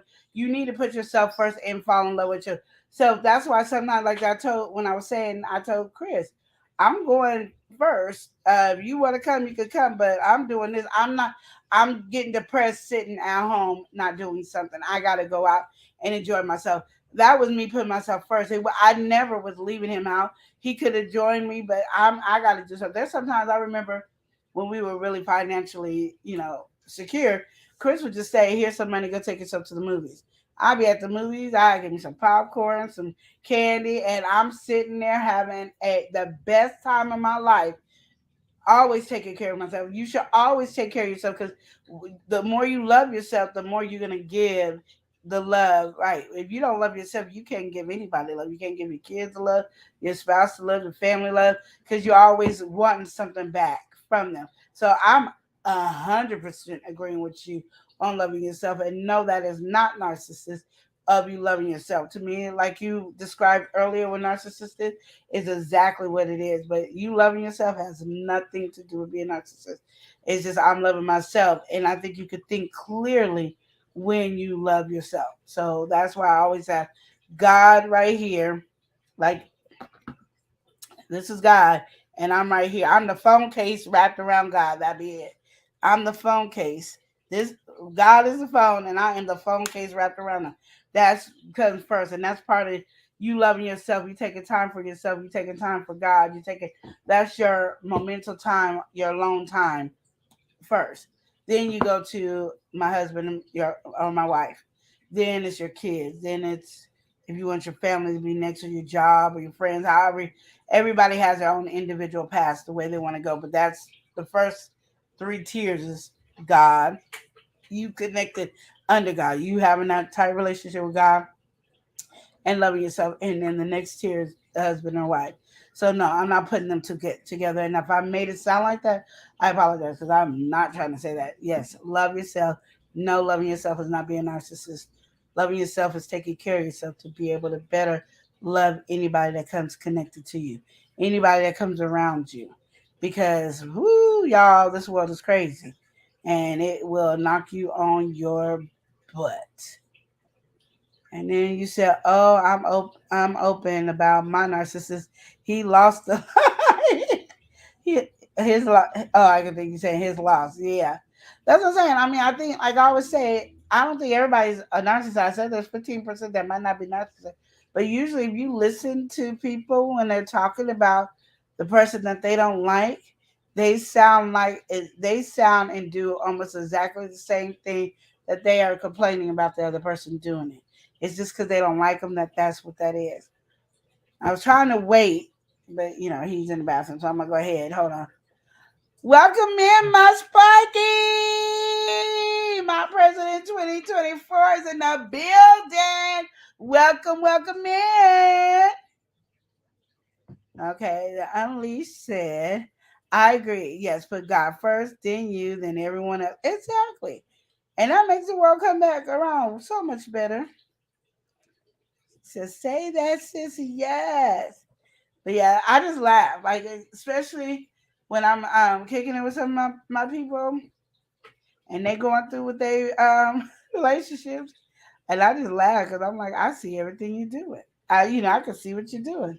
I've even seen lately people are having their kids in the middle of their drama. And I'm like, you gonna regret that. Don't put the kids in it. Like I always say, if me and Chris ever break up, I always just pray that if that ever happens, which it would not because he would be living, but if it did and he lived, I would never put my kids in the middle of our relationship. Like my kids would never disrespect Chris, and I would pray that Chris wouldn't let the kids ever disrespect me, and they would have to respect it. And if I don't, just like me and Chris parent now, if I don't like what Chris is doing, I wait until the kids ain't around, and then we discuss it and vice versa. I don't do it in front of the kids. I don't have those conversations in front of the kids. I don't argue in front of people with my husband. If me and Chris got an issue, it's we arguing amongst ourselves. If kids walking by hear an argument, they hear it, but it's not even a major argument for us to be concerned about it. They just hear it, and we're communicating, arguing. It might be our voices might be way up here, but we're still communicating, arguing. There's things that you people are doing, like they're putting their kids in the middle of their relationship. And I'm just looking at it and I'm like, these are like grown kids, these are little kids, and I'm just like, I hear it. And they even talk in front of the kids about it. And I'm like, you messing it up. You're messing it up. Because it was vice versa. Oh, it was vice versa. Oh, you think I hear a mess now? Oh my goodness, I would truly hear the mess later. So yeah, it is crazy. Kicking over said we do the same. We keep the kids out of it. Yeah. Don't put the kids in it. They shouldn't have an opinion about the mama or the daddy, period. Don't be putting the kids in it like that. Like I said, our arguments would be like, no, such and such, such, such. You said you're gonna pick up Aviana. That's ours right now. This is your day to pick up Bobby. It ain't my day to pick up. Well, I'm getting 10 more days of picking up Bobby and you getting less. That's our arguments. And then she'd be like, what the heck? And she knows she getting picked up, but it's like, if I really didn't know y'all, I would really be in my feelings about that. So it's those type of conversations. And then we're like, okay, we're not gonna really argue about it no more. We just tell each other now when we're gonna pick up the kids. But yeah, we would never. I don't never, put Chris down with the kids. Oh yeah, Chris can't do this. Chris can't no, and Chris don't do it about me. So maybe you do. Do you? I'm gonna find out a lot about you today, Chris. What are you talking about? Oh, don't even try. No, what are you talking about? Do you talking about me to the kids? Hmm. Oh, man, he talking about me to the kids. You see how sweet he said? No, no. Okay, Chris gonna get me. Okay, welcome in, Cherokee the boss. Welcome in. How you doing? I hope everything's all right. Elise said, "Yes, I agree." Yeah, cause I look at you guys when we be on Zoom and stuff. And even when you be talking to y'all like friends. So I don't even know. I'd be like, they look so cute, and I I didn't even see y'all together. So I can tell you are very you guys. Well, I could say from the end of the eye see that you guys are very you guys work well together as parents. You're not putting the negativity or drama in there. She said, more of a disagreement, not really an argument, but we handle it away from the kids. That's how kids learn to manipulate. Exactly. So they be telling, like, my kids used to tell Chris something, and Chris would come in. So you said something? No. And I said, then they'd be like, no, but remember when you said that? Because I'm the mean one. Chris is more of the nice one until he gets, he holds his up and then explodes. I explode all the way through it. No, remember when you said such, and then that's when he gets mad. I said and I be cracking up. Look, I don't sound like that. Stop doing that. That you do sound like that, Chris. Chris sounds like that, yeah. I don't be doing. But yeah, that's what you sound like. And then she said they'll play you against each other. Kids are smart. Yes, they are, and they know what to do. Oh. Mom just said, no, she do. You ain't gotta listen to your mama. Daddy said I ain't gotta listen to you, mama, because you don't know what you're talking about. That's what he said. I'm here. He a dog. He ain't no good. He a deadbeat. I seen that too. She said I'm the nice one at our house. I'm the mean one, and they will tell you I'm the mean one. And they would go, oh, I'm scared of Dad, but because that's when Dad, builds up and he gets up. Doing that. Me, I'm already ruined. Mom, what? I'm not the nice one. I'm the nice one, but not the nice one. Now they don't even pay me no attention. They just be like, whatever. I'll be yelling at him like he be like this. Everybody else be all in their feeling sensitive. I can't believe she yelled at Eli like that. Eli ain't pay me no more attention than the law allowed. Me yelling at Eli is like me singing a song. He don't know. He said he don't know. Oh, you was mad, Auntie? The only time Eli knows I'm mad is when I be like, I gotta go quick. And I hang up.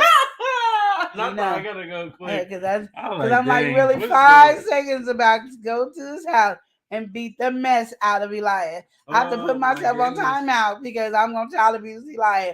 So I have to put myself on time. I haven't done it in some time. But yeah, it kills me because I'm like, dang. Then I'll be calling again.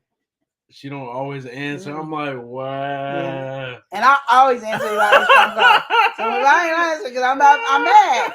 And nothing out of my mouth is going to come out nice. Boop, boop, boop. And that's what I don't understand. Now you want to talk to me. Now you want to have a conversation. I'm mad at you, and now you want to talk to me. I ain't gonna lie. So how I navigate a situation like that, right? Oh, she be mad. Okay, so sometimes you just gotta be quiet and listen, right? When you don't say enough, oh my goodness, she'd be like, you're not saying nothing at all. Like you don't care about the thing. I'm like, no, I'm not even trying to come at an angle. I don't care. But by the time it's already built up, it's just like, ooh. Then next thing you know, boop, boop, boop, boop, boop. He be calling. Please leave a message after the tone. I be mad. Oh man. Y'all don't know. Eli can make my nerve do it. I'll be like, ooh. And then he'll call, and by the time I answer, I just wanted to say I didn't mean it to sound like that. When I said that, I was just trying to let you talk. Like he waiting for me to give him a quiz. Like this is the right answer, and I I love you, Auntie. Did you hear me say I love you? I heard goodbye. And then they'll come over. Like I'm supposed to go, I want to you. You like, look at your arms out. Trying to look all innocent.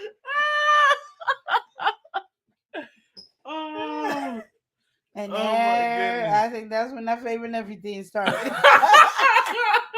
we gotta welcome somebody in here, Yeah. We got my homegirl Juju and my homeboy C-Mac in the building. We got JC family. Say what.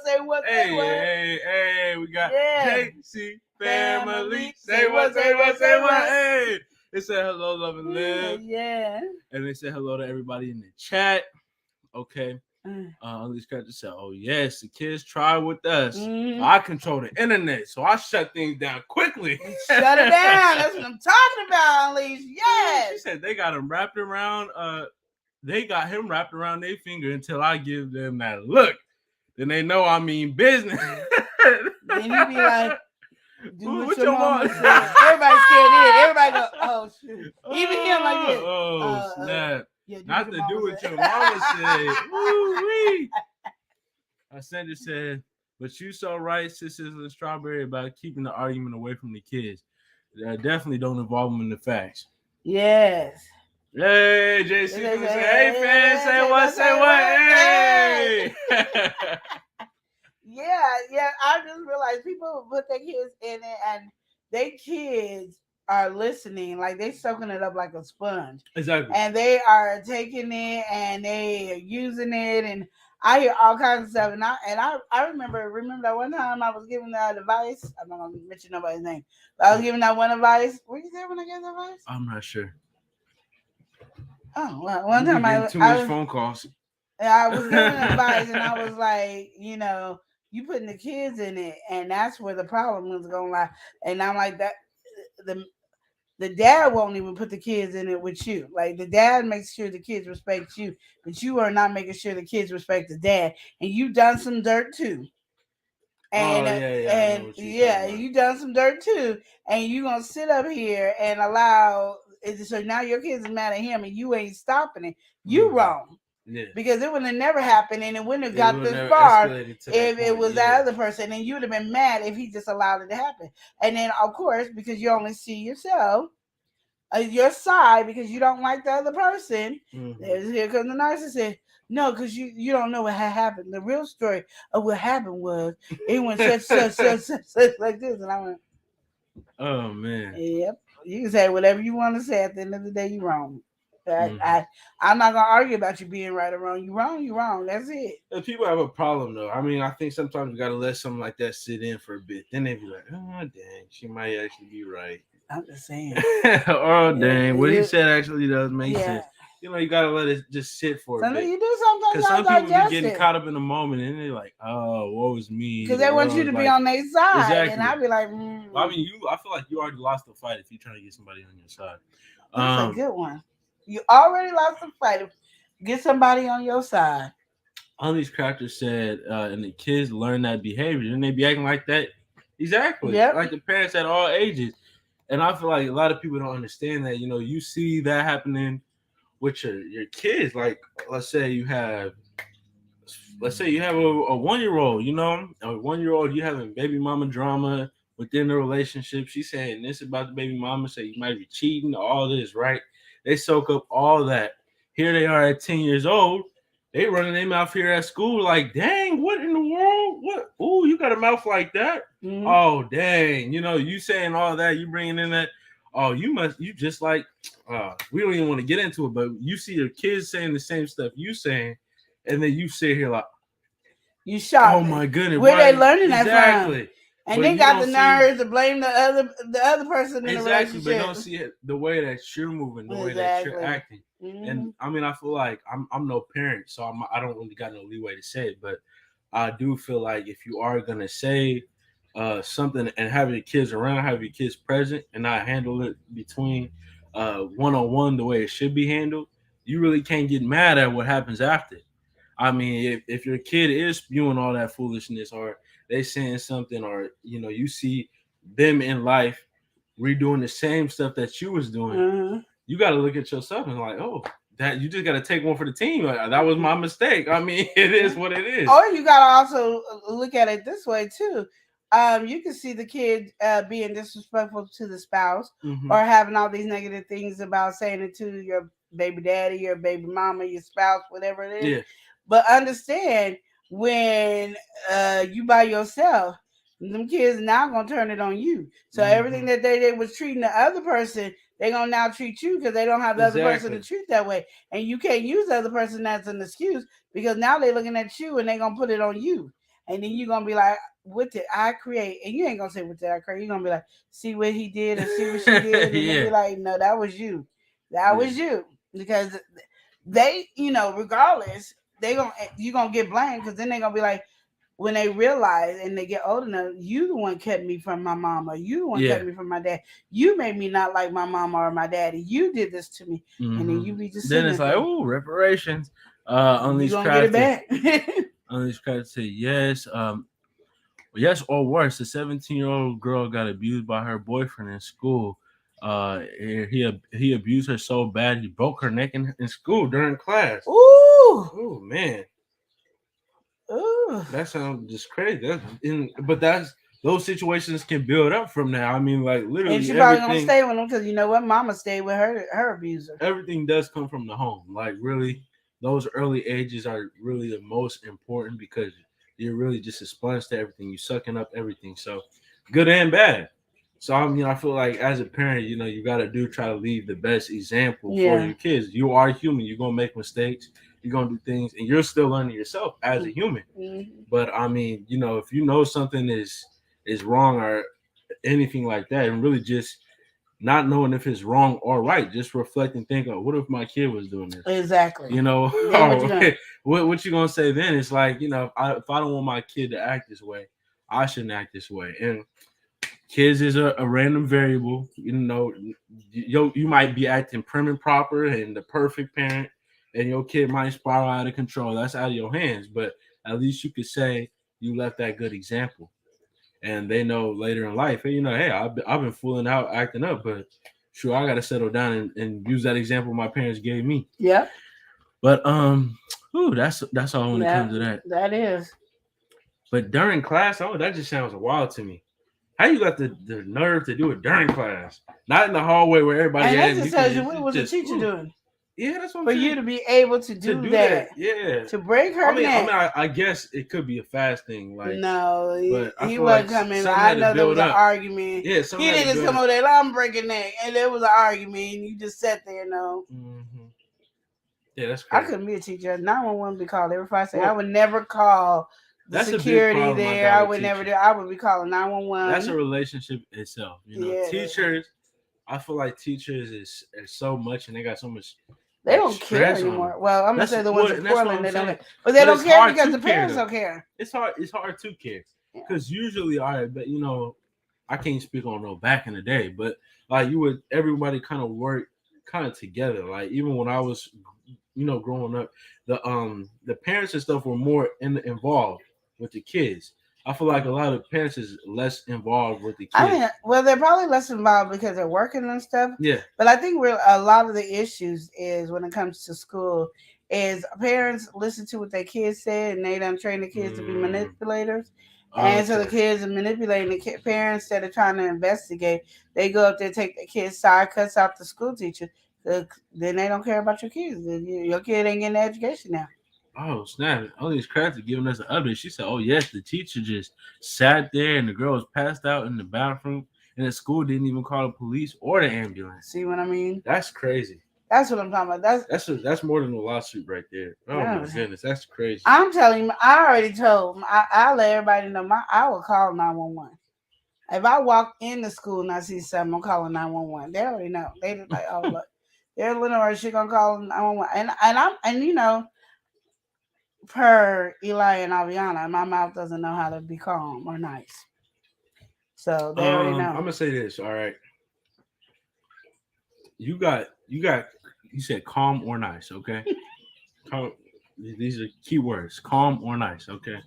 You gotta think about calm or nice for Queen Lenore, okay? Queen Lenore can get real amped. And though as she's gotten older, it's wind down. But if the bar is so high, calm and amp is just normal. So if you step a little bit out of normal, it's like, whoa. And so just the way she be moving sometimes, some of the stuff she saw, like, dang. Like, or should be saying something is not even intended to be disrespectful, but it's like, whoo. Like, I felt the backhand on that comment, like, dang, woo-wee. Just slapped me all up in my face. And she'll say it too, like in a happy, like, because she be thinking, oh, I'm saying it like being respectful. Hey, how are you doing today? Well, I was wondering why you was acting like this, but I'm so glad that I'm here. Oh, I'm so glad I'm acting like this. Like that just kind of come out of nowhere. And they could be really acting like that. I mean, they do really be acting like that. But it just kind of catches you, It's like, I don't know what you're saying. Okay, all right. So we're gonna bring up this example, all right? Okay. So you was applying for, you was filling out the paperwork For the apartment. Yeah. Okay. You go in there.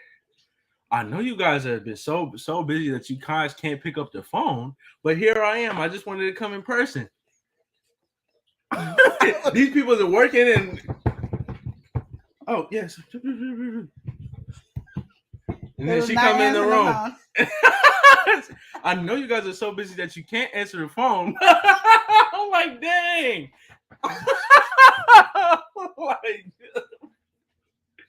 like dang. It caught me. I was like, whoa. Oh my goodness. I said it nicely. Insanity, that is terrible. Yeah, that's horrible. You know what? As a mother, I probably would have acted a fool like that. I mean, I feel like that's justified. I think 99, 99, 99, 99. You might as well say 100%. I would act up. You shouldn't. Nobody's life should be threatened at school. I mean, that's not even threatened. It's already done. Yeah, that's what I'm saying. I mean, the neck's already broke. Oh no, I'm acting. Beyond a threat. Let me go and pick up Ivy, and her neck is broke at school. Mm-hmm. And they didn't call the police, and I ain't at the hospital because even when I get in the bathroom, huh? And she just laying in the bathroom, passed out. Oh yeah, it would not be a pretty sight.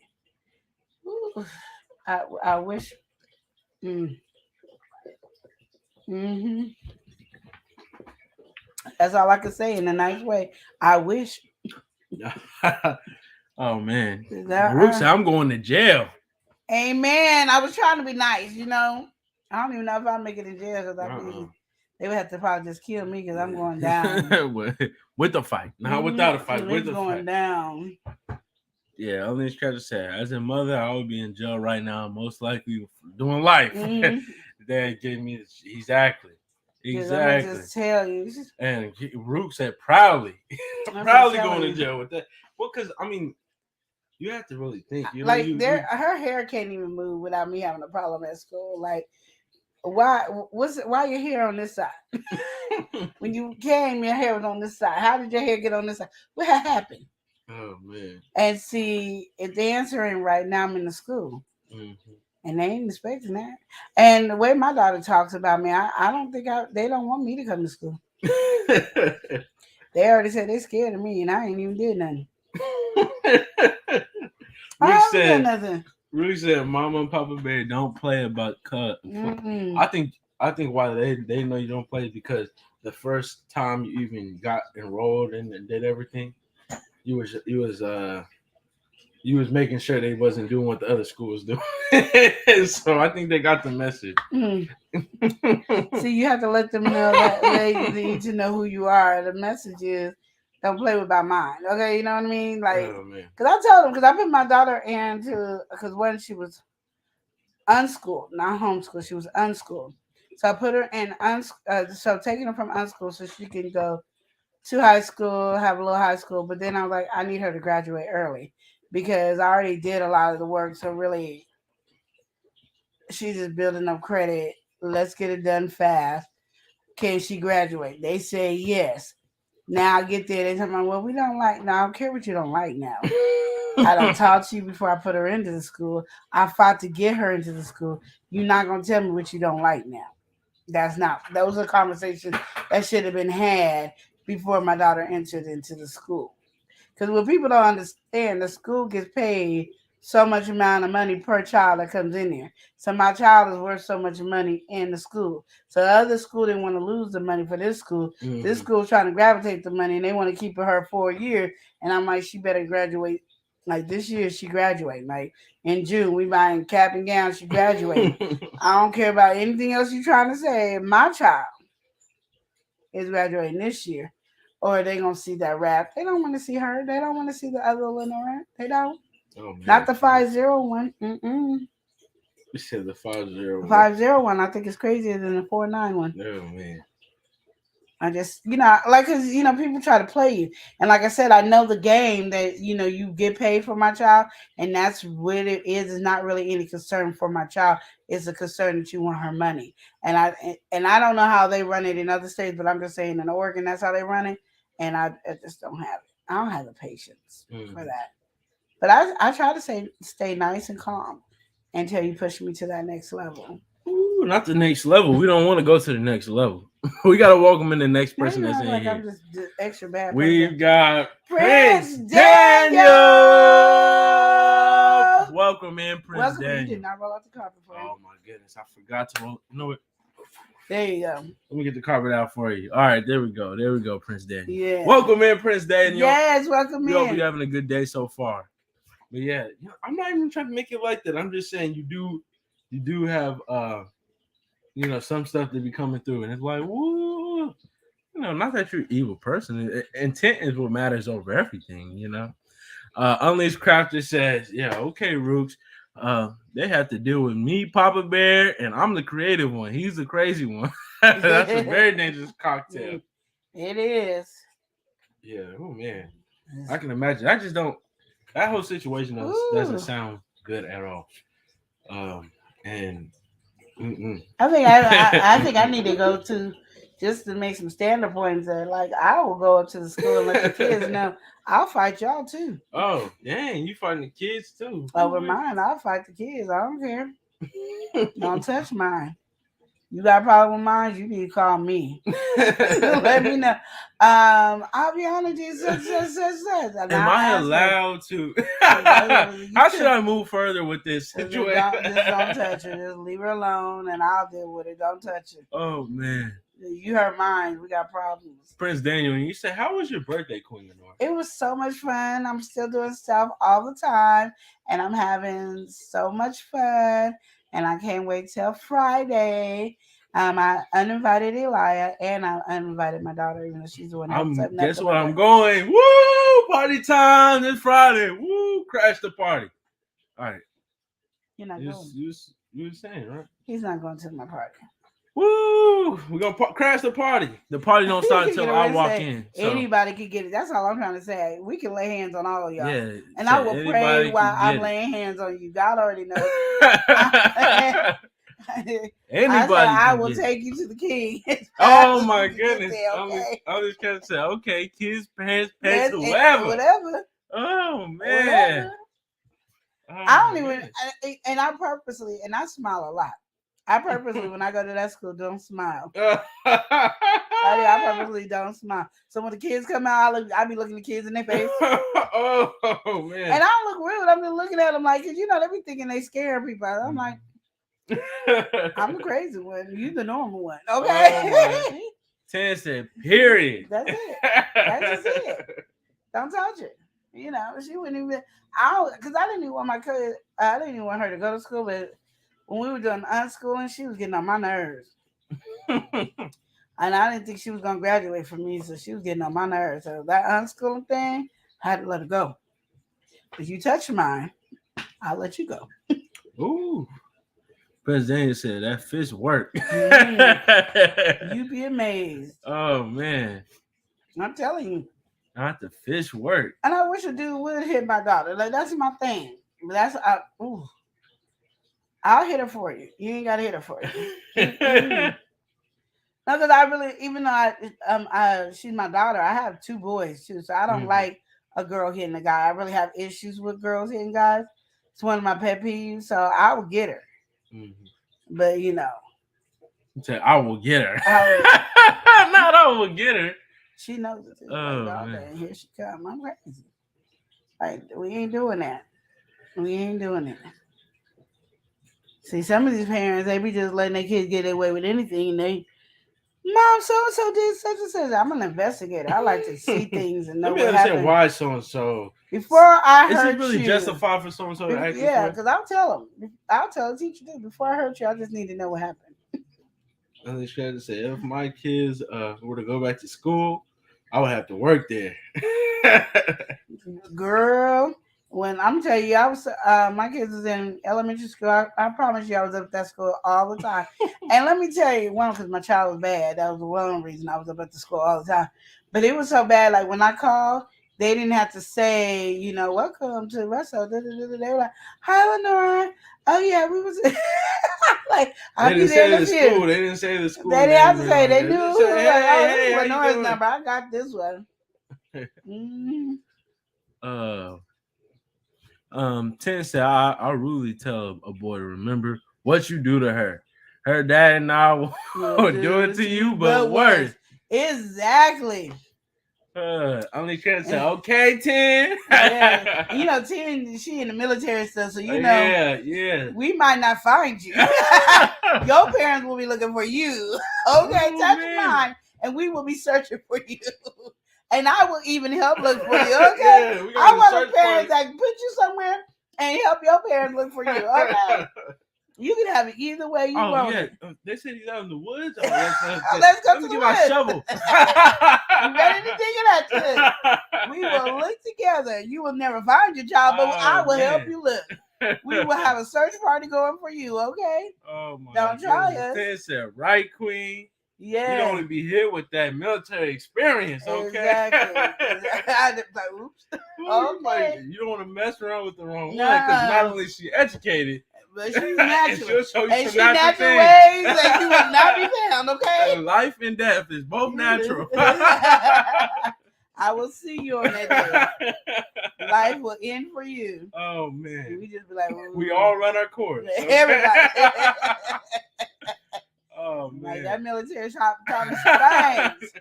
You don't want to learn the things that I was taught, okay? America ain't that nice. Oh, man. Yes, indeed. We're going to show you some things.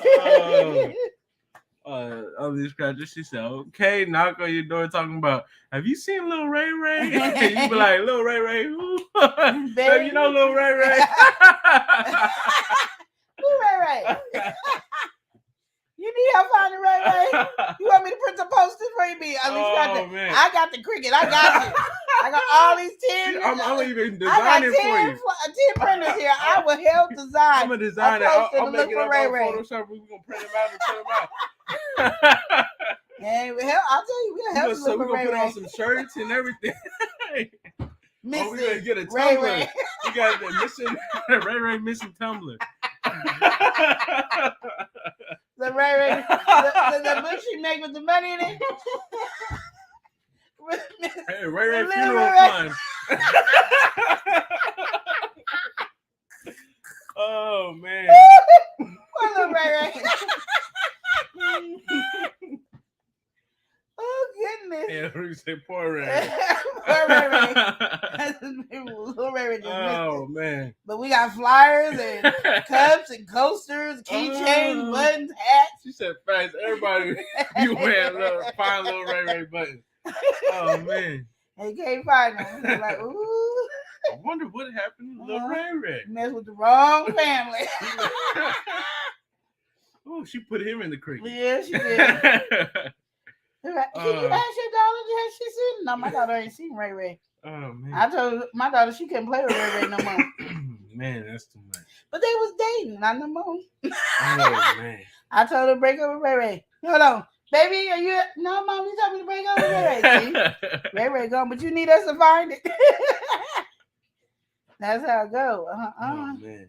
But when it comes to that, I actually wanted to talk about that too. Okay. So, we go through life and sometimes we be like, we're on one path and we just change to another path. Mm-hmm. So let's say something big. People look at military as a big thing. So how do you feel like if you're in a long-term relationship and your partner decides to go off in the military? How do you feel like you should handle that?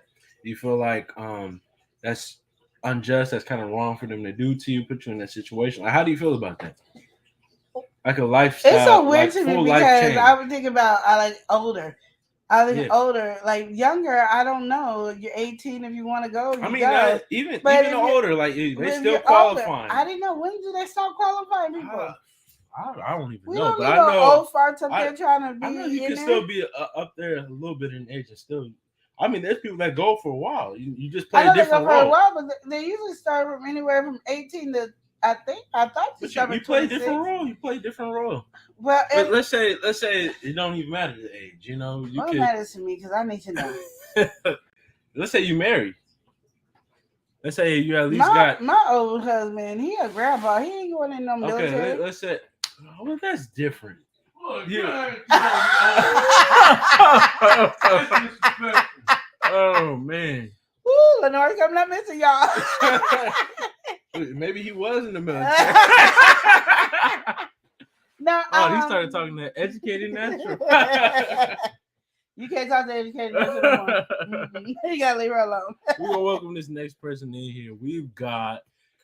What? Did you know about her? You know?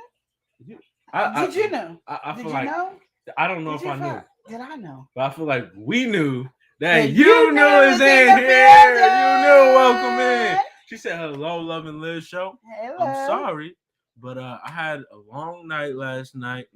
We had a tornado touchdown. Hell yeah. I didn't get any sleep, but we're okay with some damage. Oh my I'm glad goodness. you're okay, and I hope it I'm ain't glad I no never big experienced damage. none of that. We really are wishing you the best over here. Yeah, I was praying for you last night. Yeah, that sounds just wild. You know, I hope you are truly all right. Yeah. Really, that doesn't sound like a good time at all. So I hope you're taking care of Yeah, it. welcome back, Heather.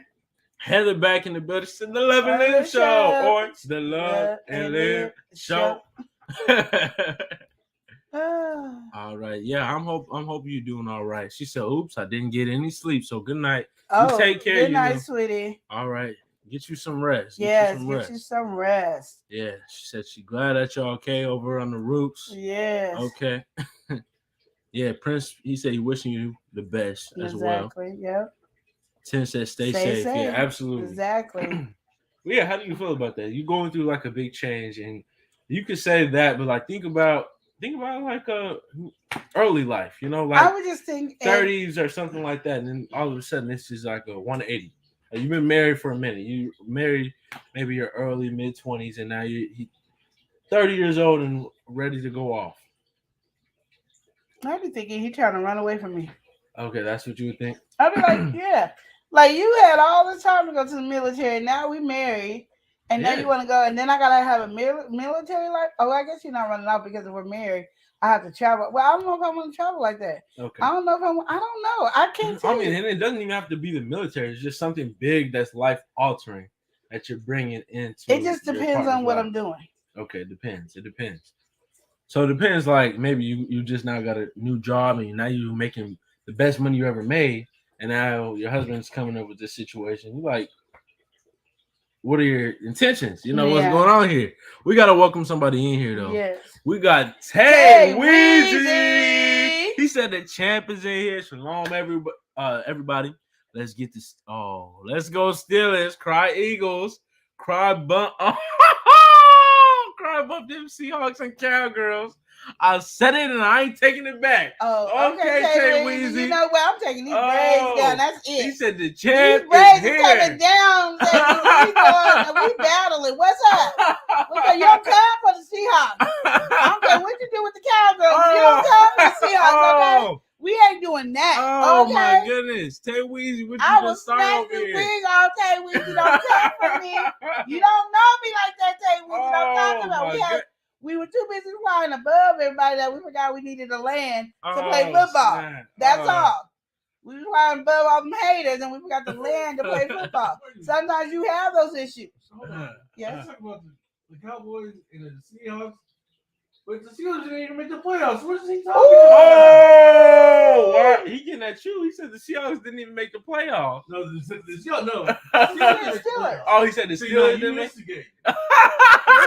Listen. Yeah, so there you go. Stir the pot. What happened? What? You guys couldn't even make it to the what playoff? He said the champ is here. Let's go Steelers. I wouldn't talk too loud. Oh, dang. You don't even know what the playoffs look like. Dang. Thanks to the Love and Live show. Ruth said, go to bed. Rook said was the first team out. See, that's what I'm talking about. They're talking about us. But you knew it. You said, sorry, chap. I don't want to be rude. Just say hi and good night. I understand. Good night. Thank you for stopping through, sis. I appreciate you. Yeah, Sandra said up here a bit earlier. She said, sorry, I had stepped away from the phone, fam. She says in the Strawberry Bro Panda. Yes, I'm back now. All right, Yeah. well, welcome back. Welcome back. She said, oh, Lord, bro, Champ, Tay, don't be getting my sisters with Strawberry all fussed up. I'm going to have to end up putting you in the corner. Exactly. Time out. Oh, man. Oh, Them man. fake stealers, they always trying to steal something. Stealing, just stealing lies. Oh, Stealing. dang. And still can't win. Oh, wow. You know? Oh, man. Oh, Tay, we just said them Cowgirls and them Seahawks made it to the bleachers. It's further than you. It's further than you. Don't be coming for me. Don't do that.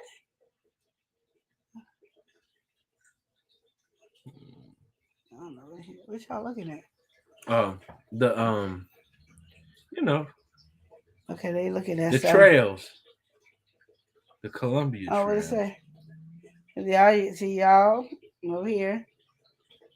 Okay, so the I wouldn't- Steelers don't made press it that. nowhere. Exactly. Thank you. Don't press it. Steelers made it nowhere. Exactly. Oh, dang. Tay said, did you read that already? Yeah. Oh, my goodness. He's just acting up over At here. least we made it somewhere. You didn't even get to a bleacher. You don't even know what a bleacher looks Yeah, like. Rooks, you read that already. Yeah. No way. Dang. Tay Weezy. I don't know why Tay was trying for me, you know? You know, every time he come in, at least he does come in with the confidence saying the champ is here. Yeah. But then when you talking up the Steelers, And then it's you like, talking that foolishness. yeah. You see?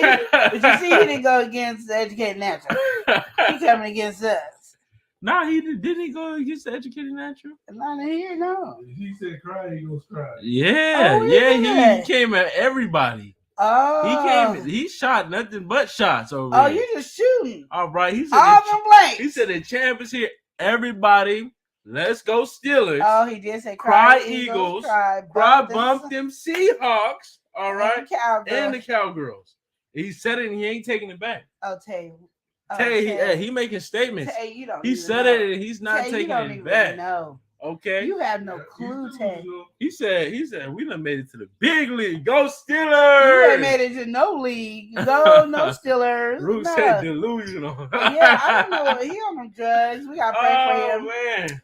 He on them crazy drugs, y'all thinking the Steelers done did something that they What didn't. you drinking?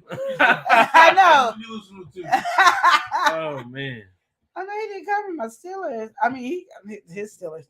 His Steelers can't even reach Seahawks. They're not. You know, he can't even reach Cowboys.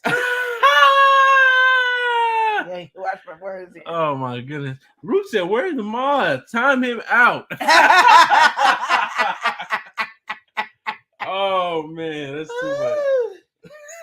Yeah, Ma, you gonna have to time him out. Oh no, you can't be talking about the champ. The champ is here, and now the champ is in timeout. He got to go. He can't be talking about us Seahawks and Cowboys. Yes. I'll tell you, we said we have 6. Y'all got to keep up. 6 what? Boogers? We don't care about your boogers. Blow your nose. Blow your nose, okay? Oh, goodness. So how would you handle your question? How would I handle it? Oh, my goodness. I feel like something like that could really just ruin the whole relationship. Not in a bad way. Like, you just end it on good terms. Like, it ruins it in a way that we cannot move on any further. Why? Because I feel like, all right, it depends really, like you said, on the context. Like, it depends on what we do. You know, if I'm really down, if we marry, we're going to work things out regardless. But you going and doing something, risking your life, or doing something so life-altering and changing, that is undoubtedly going to affect us. So if we're not in a long-term relationship, if we just now got into a relationship or something like that, we're going to have to cut ties respectfully. Rook said, Queen, now you got Chris all them beautiful gifts. Keep being nice. I was trying. Oh, I was about to say girls instead of boys. It took a lot. I had to stop myself. See, I had to stop thinking about myself. Oh no, not and I had to think about him. Relationship advice, okay? The problem is that's what you need to do. Happy spouse, happy house. Okay? There you go. I like that one from African Dream. I ain't never heard that till they said that. Happy spouse, happy house. Okay, because he knows happy wife, happy life, but she know happy spouse, happy house. Yeah. Okay. He did get all them nice gifts. And see how much I loved him. Not how much I loved in past tense. Wait. Was there a D? Did you see how much I loved him? Like a past tense. I don't think I said D, bro, Panda. Oh, you know what? You know what? She getting in timeout. We're going to be right back after this message by a YouTuber near you. Welcome back to Life at the Logan. Welcome to our crazy, happy, Jesus-loving family. What's so funny, TSM? We gotta praise God. Let's count our blessings. I teach you a lesson, and yeah, we gonna praise God. Yeah. We gotta praise God. Let's count our blessings. I teach you a lesson, and yeah, we gonna praise God. Yeah, right here. We gotta praise God. Let's count our blessings. Let's count our lesson, and yeah, we gonna praise God. Yeah. God is good. God is good. God is good. All the time. Yeah. God is good. God is good. God is good. All the time. Yeah. We gotta praise God. Let's count our blessings. I teach you a lesson, and yeah, we gonna praise God. Yeah. Tay Weezy said, how them Seahawks gonna get how they gonna get fried on the day off? Fired. Fired on the day off. That's crazy. That is crazy. How they gonna get fired on the day off? What you gotta say for your Steelers? One, we didn't get fired. Oh my goodness. And you guys know I don't know nothing about that. We get fired, baby. We didn't get fired, did we? Oh. No, we didn't get fired.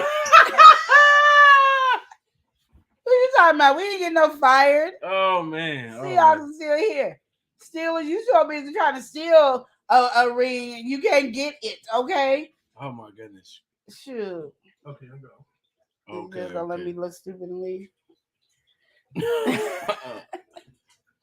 Okay.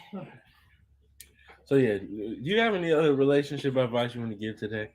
I popped out 3 of them. You popped out 1. I did pop out 1. Yeah, I popped up 3. I was popping them out. You was just popping them out? I had them all. Oh, what was your 3 though? One was people taking advantage of your kindness. Okay. Mm-hmm. Then the other one was the relationship with Tanya and Okay. There was one before there. I don't know. That probably was somebody else's. Yeah. Probably piggyback off. I probably did, yeah. So at least I had 2. That's true. You did come. I came out. I was coming out strong. Yeah, you know what I mean? I was really thinking about that one. Like, how would you feel about like that long term thing? Like, oh, you just got married, put a ring on it, but then it's like if we gotta move together, life altering. That's like changing everything up. I don't think it's really as bad. I just think like for me with the military or anything like that, I gotta know your personality. Like if I know you can handle it and we cool, yeah. If I'm having gonna be battle scarred, coming back and just acting crazy. Yeah, I ain't got time for that. Okay. Welcome in DJ Vince Rocket. Hey, we got DJ Vince. That takes you for me, y'all. DJ Vince on you. Okay. DJ Vince in the building. Okay. Uncle DJ, yeah, he ain't going over to Uncle's house acting a fool. Uncle DJ Vince, you need to get your nephew over here and whip him behind. Coming over here, acting up. You know? Oh. What? Y'all acting up, House of X. What y'all talking about? What kind of conversations we having? Oh man. You just go way up there like they've been in here that long. Said right. Oh, okay. How's the ex? Y'all acting up. Oh, they is acting up, and he still didn't find nothing. There's nothing to find. There was something on here. It had to be. Oh man. You were looking. You can talk about look. You don't need to touch. Oh my goodness. And look, what? So let's have this relationship advice. The relationship between how do we say this? The relationship between us and technology. Now we know as generations go, some of these generations might not be technologically inclined, all right? You know, they might not just be coming to them as well. Here we can see Queen Nora facing that right here. As you can see. Okay, go ahead. Rudy. He ain't talking about nothing. He wasn't talking about nothing. Go ahead. Oh my goodness. Yeah. Did you want to read out Sandra's comment? Yeah, go ahead. She said, bro, the champ is here. Tell my mama she up here having your she up in heaven. Yeah, she up in heaven yelling at you. She all the way a Seahawks fan, and my daddy, he hollering at your fan. If you feel that slap on the back of the head, they got you. They got you. I know he fell. Oh man. Oh, here it is. Not BJ. Oh Lord, you going ham now? We were like, what you talking about? Going ham without the sandwich. Like, what is going on? I don't know. Let's talk about y'all. I don't know what's going on. I don't know what the problem is today. But hey, I mean, was it a true comment though? It was a true. Somebody. Yeah, listen. Yeah, I don't know. Relationship advice. All right. Have you guys ever had sweet tea with agave nectar? It's sweet. My ice is melted and it's still sweet. Because it's not like sugar, it's just sitting there a different way, you know? Unless you melt the sugar, then it hits different. But you know how it be. It just kind of sits in there a different way. But agave nectar be going crazy. Agave nectar, never drink too much of something that got agave nectar in it. From personal experience. Oh, for him, yeah. Oh my goodness. The House of X fam, not BJ's. Oh Lord, you going? Oh, we read that already. Yeah. He lit up for me. Be right back. I gotta go polish my football. Don't polish the 99-cent trophy because they want the gold to come off. You don't want the gold to come off, Tay Weezy. You don't want that to happen. Don't do that. Be careful. You know, just dust it a little. Too much work on it. The gold. It's only 99 cents, so you don't want it to. Wow. You know, you gotta be careful with that. Well, you do gotta be careful, when it comes to the trophy, all right? Yeah. And you said this one came from the 99 cents, sir. Okay, so yeah. Yeah, and it wasn't $1.99. It was straight 99 cents. You know, when you go to 99 cent store, you don't really get too many items for 99 cents. Yeah. They're either $1.99, $2.99, $5.99. He got his actually 99 cents. We're proud of you. Oh my goodness. What's your relationship with the Steelers? How do you feel about the Steelers? I just feel like they steal too much. Okay. You know, you don't never, in the Bible, it says, thou shalt not steal. And the Steelers be stealing. Okay. It's sad, but so true. Oh, man. We just on here acting up at this point. Oh, my God. Yes, we are. And I also want to say thank you to all who came to my birthday party online. Thank you for throwing me a birthday party, and I love my little slideshow. That was really, really nice. I really did love my slideshow. But I thank you all. You guys were awesome. You guys, melt my heart, and I appreciate y'all. But I have a problem. Oh, what's your problem? Elijah was supposed to help me. Well, we were supposed to pick somebody to do win a the shout out. I did figure that out, but I'll figure out what we might do. We might do it live on Friday. You gonna go live on Friday? Yeah, do live on Friday. Oh, we're going early live. We're gonna see who wins. You haven't done that in a while. Exactly. We're gonna have to do that for this week. Switch it up. You got to keep them on their toes for 11 Live show. So We'll have that up after Thursday's live stream. After Thursday, We're gonna have to look at the community tab, look at the live stream. We're gonna pop up. We're just gonna pop up. Yeah, exactly. So we're gonna pop up. So hey, this is a little bit of a something has happened. We used to be very, good at this, doing shout outs and having it all ready. And it took me like forever to get him to have it ready on Monday, so everybody know all week long, Monday, Tuesday, so they know all week long that Friday who getting a shout out. Lately, it just haven't been clicking like that no more. I don't know what happened to us.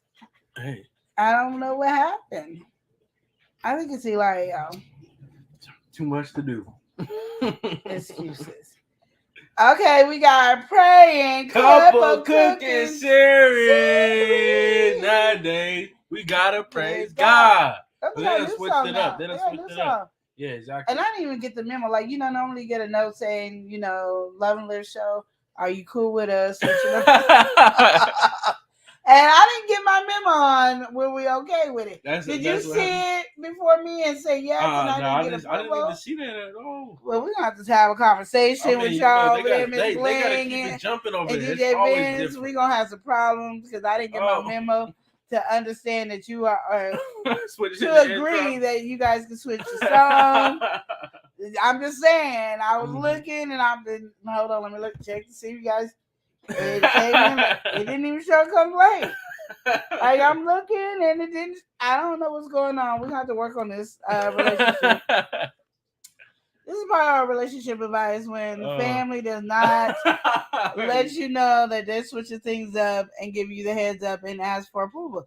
We're that type of family. We're a tight knit family. We're very like this, like tight knit. Praying couple cooking series. We're so close that whenever they make a change or we make a change, we, let each other know. Mm-hmm. He's not doing that. They're not. Miss Bling is over there blinging. DJ Vince over there DJing. And nobody's writing and saying, Love and Live. Hey, we switching up song for 2023. And I'm like, oh, okay, Next thing you know, they're going to be doing a lot of other stuff without talking to them. So that's why we're bringing it on relationship advice. I need help. What should I do when the family ain't doing what they supposed to do? Oh, man. Well, JC family came through and said, hey, y'all, have y'all been to the online store?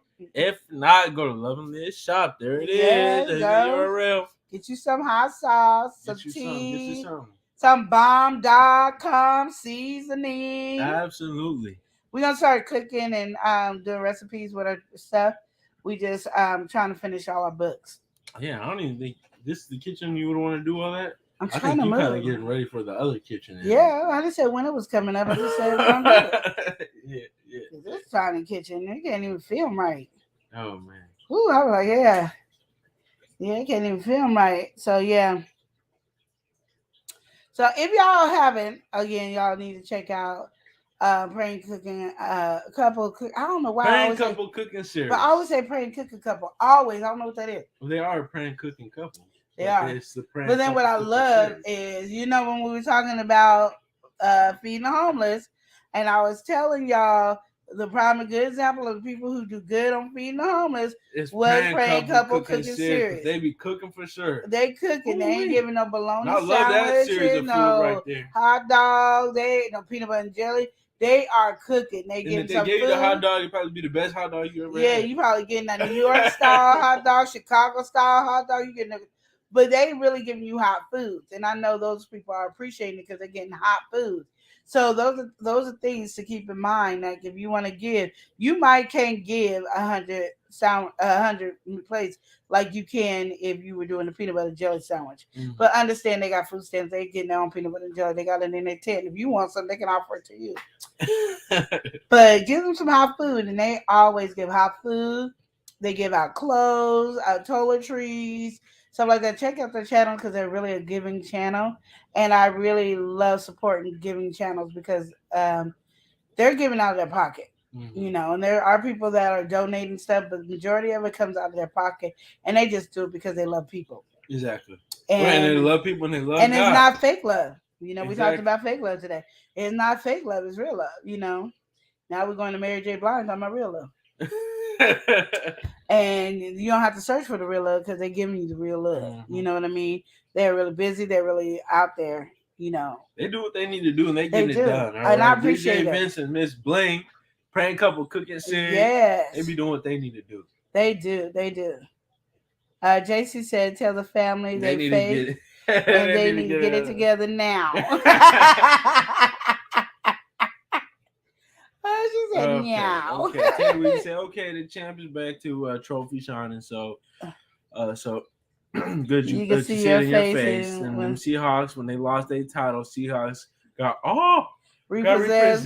Goodbye. Wow. He doing too much with that 99-cent trophy. Got repossessed. We did not got repossessed. Look at you. Prank Couple said, "You two are amazing. Thanks so much." Now, thank you guys for doing. Thank you for you guys are really a blessing to y'all community. You guys really are. Like, you're giving from your heart, and it's awesome. And I'm not saying all the other people like Prank Couple Cookies. Yeah, and I'm not saying all the people who were giving the peanut butter jellies and all that was not given from the heart. Mm-hmm. I just think they, you think, oh, they're homeless food, but they do get supplied with peanut butter. Yeah. And there's always free boxes, and there always, food stamps, you can buy that stuff. So I'm not saying they weren't doing it from their heart, but I'm just saying hot meal is so. Ruth said, "I tried to order my hot sauce, but it was giving me a problem when I was at the address part. I'll try again." Okay, I'll see. I'll check on working on that, making sure. JC Family said, "Oh, we need to go get over there because all this is awesome. We love to see things like that. Prank Couple Cooking Series. I'll be over there later." Oh, yeah, you will love it. Like I'm saying, just watching them give it brings joy to my heart all the time, and I like it because they don't just do it during the holidays. They do it whenever they get enough food and clothing and all that. They go out and do it. Sandra said, "Okay, bro, champ. Okay, bro, champ is here. Tay. Okay, I'm fixing to bust your kneecaps now. Oh man, they getting violent. Don't see? Told you when you mess with the Seahawks, we ain't got to fight you back. We got other folks. Oh, we got other folks coming for you, Tay. We got other folks coming for you. And then you know what you gonna see the Seahawks say? The champ is here. Seahawks live forever. Not that Seahawks live forever. You acting up. Y'all just let me say anything over here. She said, "Yes, a fam, ma'am. Praying couple are amazing folks and just so awesome to see the blessings to others." Exactly. Mm-hmm. And then JC said, "We be doing things like that. So when we see other people do it, we be so happy to know that it's others out there that care." Exactly. Mm-hmm. And that's so true. Like, we do ours a little bit different, but yeah. Back in here. Yes, she didn't leave. I'm just saying. She was playing there while she was working. Like she's on the busy. Chat. I'm just letting you know she's working. She said she was working while she's listening. Yeah, she was in the chat, so I'm Don't just saying. come for your auntie like that. Just because you're the favorite, I'm waving back. I'm waving back. Queen Lord just here acting up. You know how it goes. JC Family said, "Rooks, hey fam, just finished watching your video. You know I left a comment. You know I'm murky." But yeah, I forgot what I was gonna say. You always do that to me, and now I forgot what I was gonna say. Whatever. Processing, loading.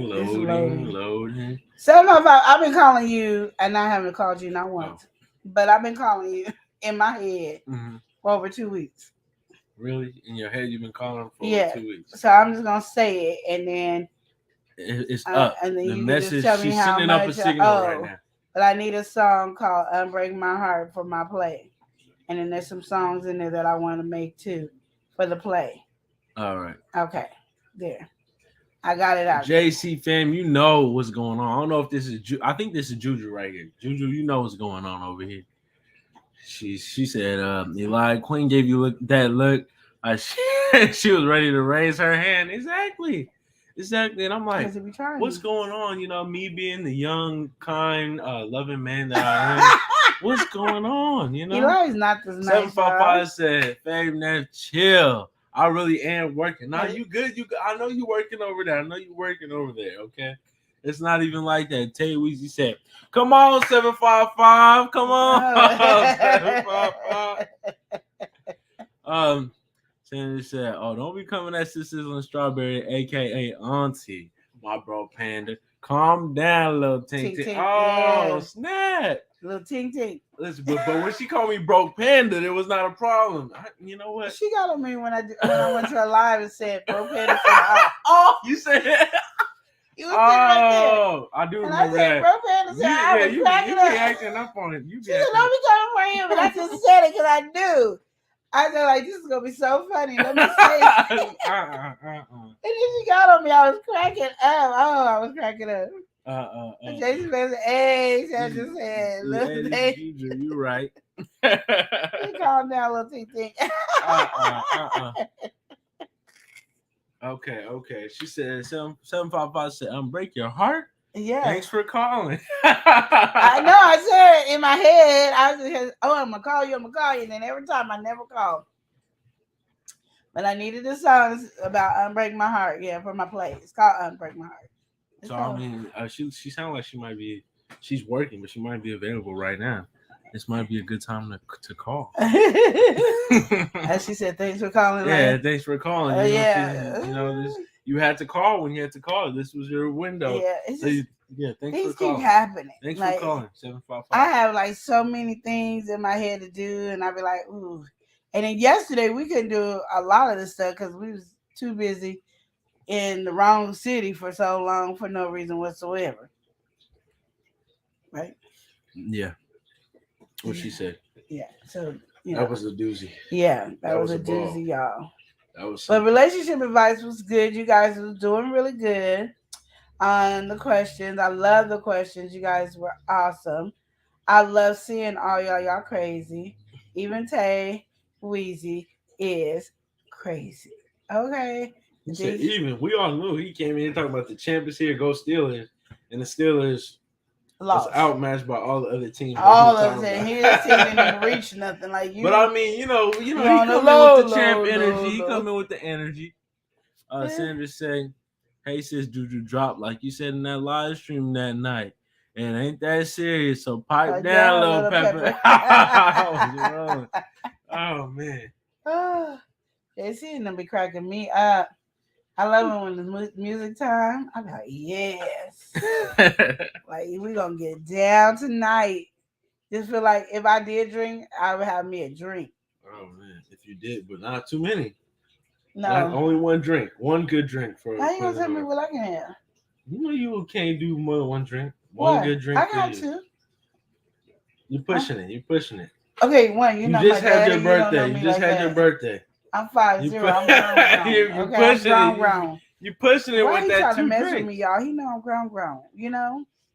I'm gonna have 4 drinks. I'm gonna have 4 drinks. All right, now you are way too far. Whoa. Who is you? Reel it back in, okay? Who are you? 4 drinks. Come on now. And what you gonna do if I have 4 drinks? I'm not worried about what I do. I'm worried about what you do to yourself. What am I doing to myself? Oh, you're a threat to everyone at 4 drinks. Oh, what? He don't even know what I'm like, okay? He done said I'm gonna be right. He ain't seen me drinking no 4 drinks in probably day in his life. Exactly. I don't want to see. You don't know. Oh man. I might be sweet and kind. You might be like, what kind of auntie are you? You nice. I don't know about that. I don't know about that one. What you mean? Off the influence, anything? I don't know about that. JC said she said I can do what I want. Exactly. Nothing at all. Tay Weezy said them Seahawks don't fly high, they fly low.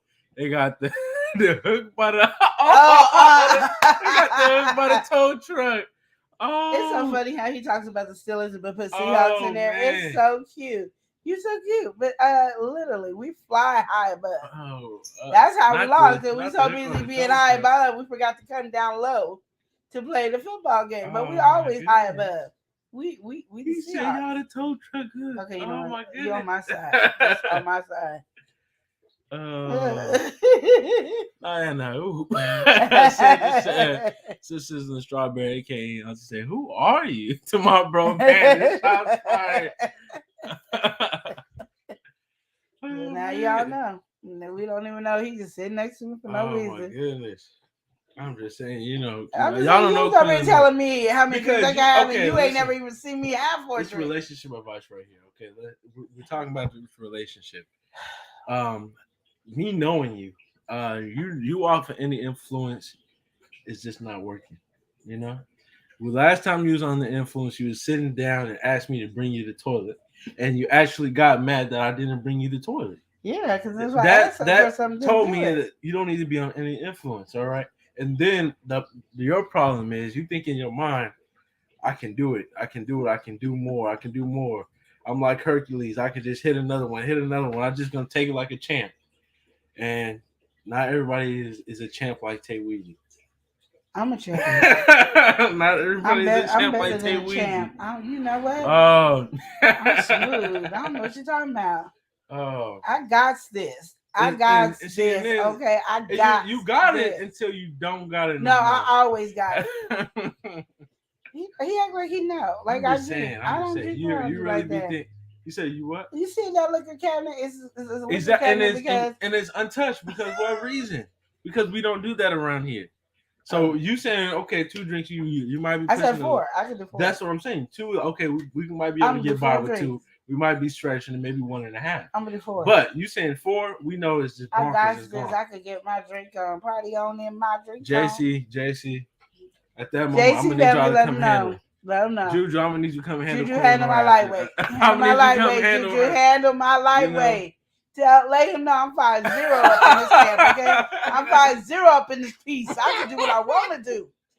5-0, he ain't gonna tell me. How does 1-8 gonna tell the 5-0 what to do? You gonna do what you 1/8 of where he should be, okay? Okay, he 1/8 of where he should be. Okay, man. he ain't gonna tell 5-0 what to do. You know what I mean? I'm just saying, you can do what you want to do. That's what I said. So don't tell me what I ain't gonna do, okay? You better get 1-8, Juju. Get 1-8, Juju. Boo Bear, get 1-8. Somebody tell you better come get 1-8. Because it's gonna be 1/8 of his life. You keep messing with me. I'm 5-0 up in this piece, okay? Man. Up in this piece, I'm 5-0. See, look, y'all get her acting up on here. He want to make it to 1-9. That's what he wants to make it to. It's 1-9. Y'all get her acting up on here. I don't know why y'all Big Fat Sisters and Strawberry. Tell them we got this over here. Yeah. you worry about yourself over there. Boom. Exactly. Oh, y'all. Okay. Listen, I'm gonna be worried about myself.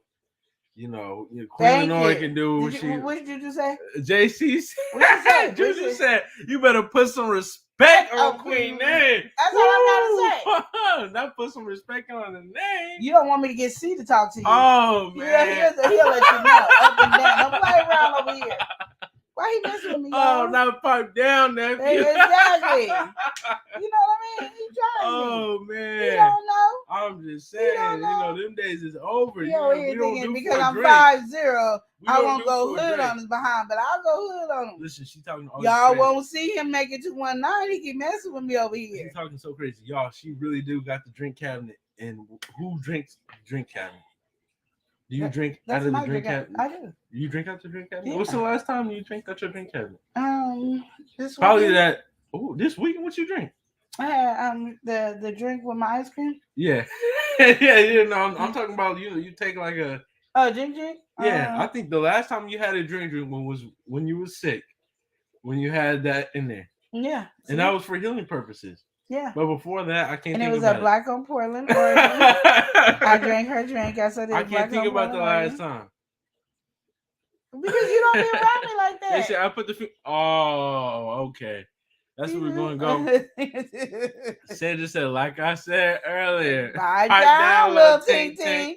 You'll be okay, bro, Panda. Exactly. Y'all acting up. Y'all you gonna be broke down to get me mess with me. Y'all acting like, up. I done crippled my way to 1-9, and there we at. Listen, we don't be gassing like that over here. Y'all gonna have Queen Lenore acting up. Then she gonna be like, yeah, 4 drinks. I'm gonna have 4 drinks tonight. Then what's gonna happen? Hopefully we don't go live so y'all don't see. I'm just saying. He act like I'm just some slumped over drunk alcoholic. I'm not saying that. I'm not saying that. What you trying to say? I'm just saying. What you trying to say? I'm just saying that's just what not you trying for to say? I'm just saying that's not for you. How you gonna tell me? How am I gonna? I'm just saying it's not for you. You don't know. I know you. You don't know me. I know you. You don't know I know me. you. You don't know Sizzling me. Strawberry, I know you. No, you don't know me. Okay, you don't know me. You just met me about 5 minutes ago, partner. I'm like, you know me. You know So me? is this Queen Lenora or Queen Lenora? Well, you might can't have no drink. That's what your problem is.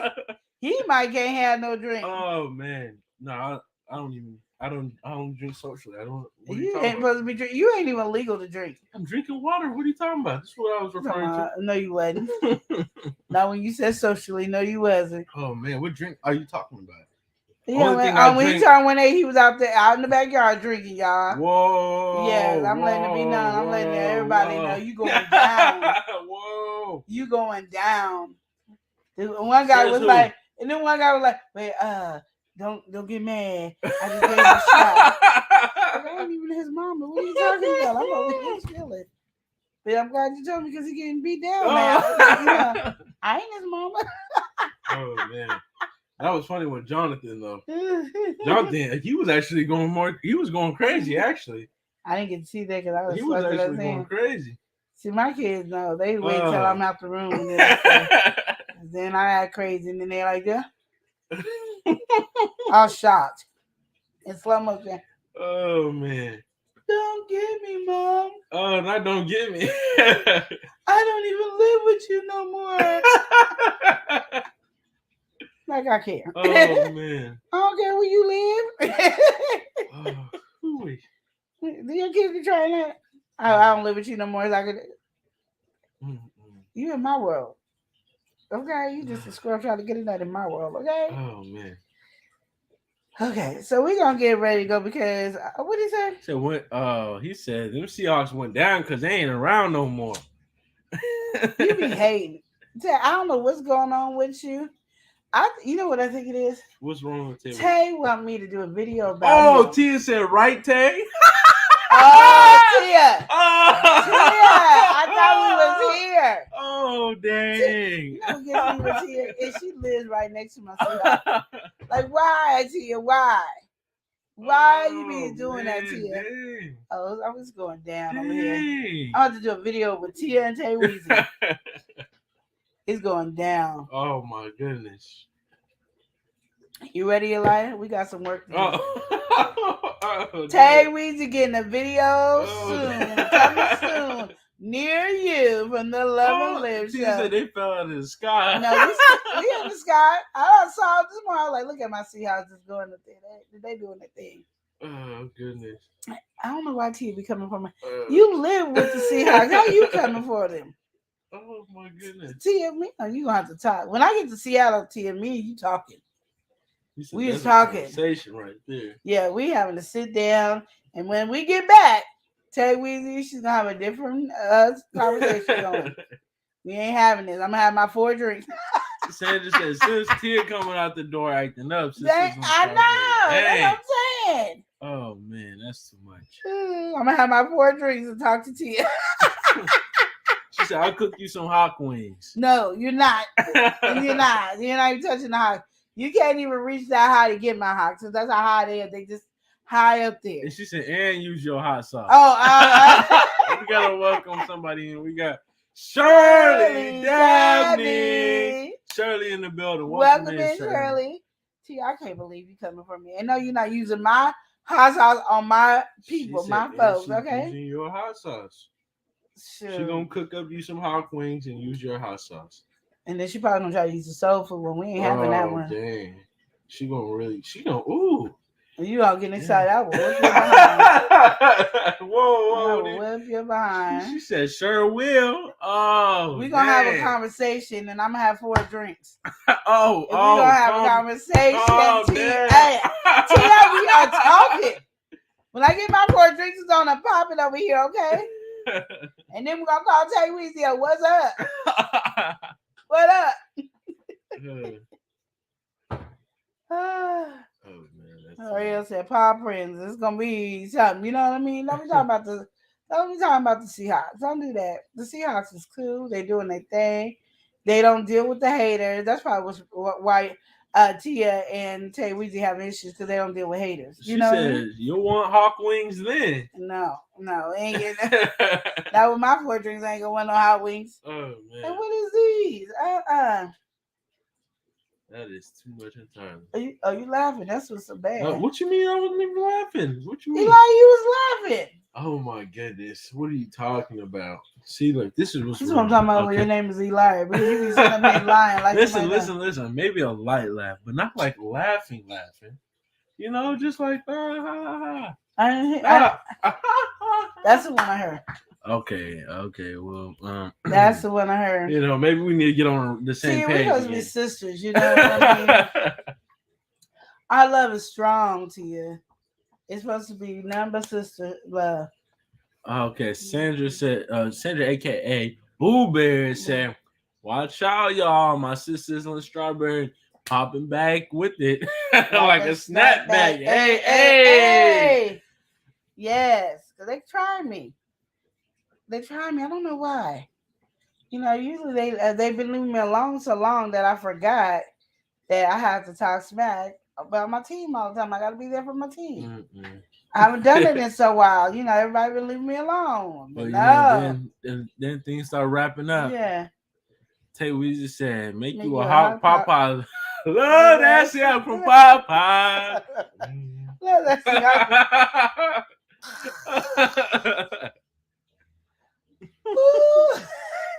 This is what I'm talking about when I say the Steelers be just stealing. They stealing even Popeye's thing. They always stealing something. Every time I turn around, they stealing. And they even spelled their name wrong. You know, they didn't spell it right. You know, I just don't get it. Why? Oh, man. Why? It kind of sounded good, though. I can't even lie. You acting up. Okay. Oh, man. Well, yeah, we finna pop off here. Yeah, we got. I got so much to do in so little time. So we thank y'all for coming out. We hope y'all enjoy relationship. We love you guys. You guys are awesome. Tay Weezy, I'm coming for you. I'm coming to your channel. I'm coming for you. If I don't do nothing else, you better come on live so I can talk to smack. Okay? I just want you to know I'm coming for you. Tia, you know better. Oh. Tia, we supposed to be like here. We bonded. We here, Tia. Stop dogging the Seahawks. You live with the Seahawks. She dogging the Seahawks and live with. What's going on? I don't even know. The rest of y'all, we love you. Have a blessed day. Absolutely. We'll see you tomorrow night on game night. We will. You know, we're doing it a little bit different. So, you know, hopefully we'll have it more scheduled. We haven't had time to work on it. We're going to work on it today to be more scheduled out. And so everybody can have fun, okay? Absolutely. We love you all. Yep. Have a blessed day, evening. Exactly. And remember to love and live each day as if it were your last. Thank y'all for coming. Smooches. We appreciate y'all. Yo. L&L. L&L. Woo. Woo. Woo. Love and Live show. It's hot. Taste it hot. I'm ready. Love and Live. Let's go. Love and Live show. Motivation speakers. Positive affirmation. Tune in every week. We need a Monday family meeting. Eli always cheating. Relationship advice on Wednesday so you don't go creeping. Thursday game time. Come in and unwind. Friday night shout out time. Creators grind and shine. Pop up at the pop up. Shop up at the shop up. Get your bomb.com seasons for your potluck. Tropical morning for your royalty. Love and Live empire bringing all the heat. Heat.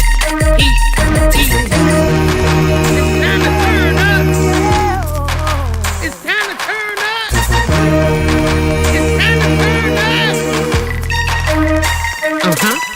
You wanna taste that heat? Try to taste the heat. Hot sauce, that sweet heat is banging like this beat. Chocolate burning, love, mild watermelon. Dynamite's the truth. Have you Favorite nephew, Lenora. She know it's the truth. Adriana. Chris. Everybody Everybody love Chris. Love and live show. It's the love and live show. It's the love and live show. Love and live. It's the love and live. We be laughing, having fun. Get up, please stay. Love and live. Get up, please stay. Love and live. Love and live each day as if it was your last.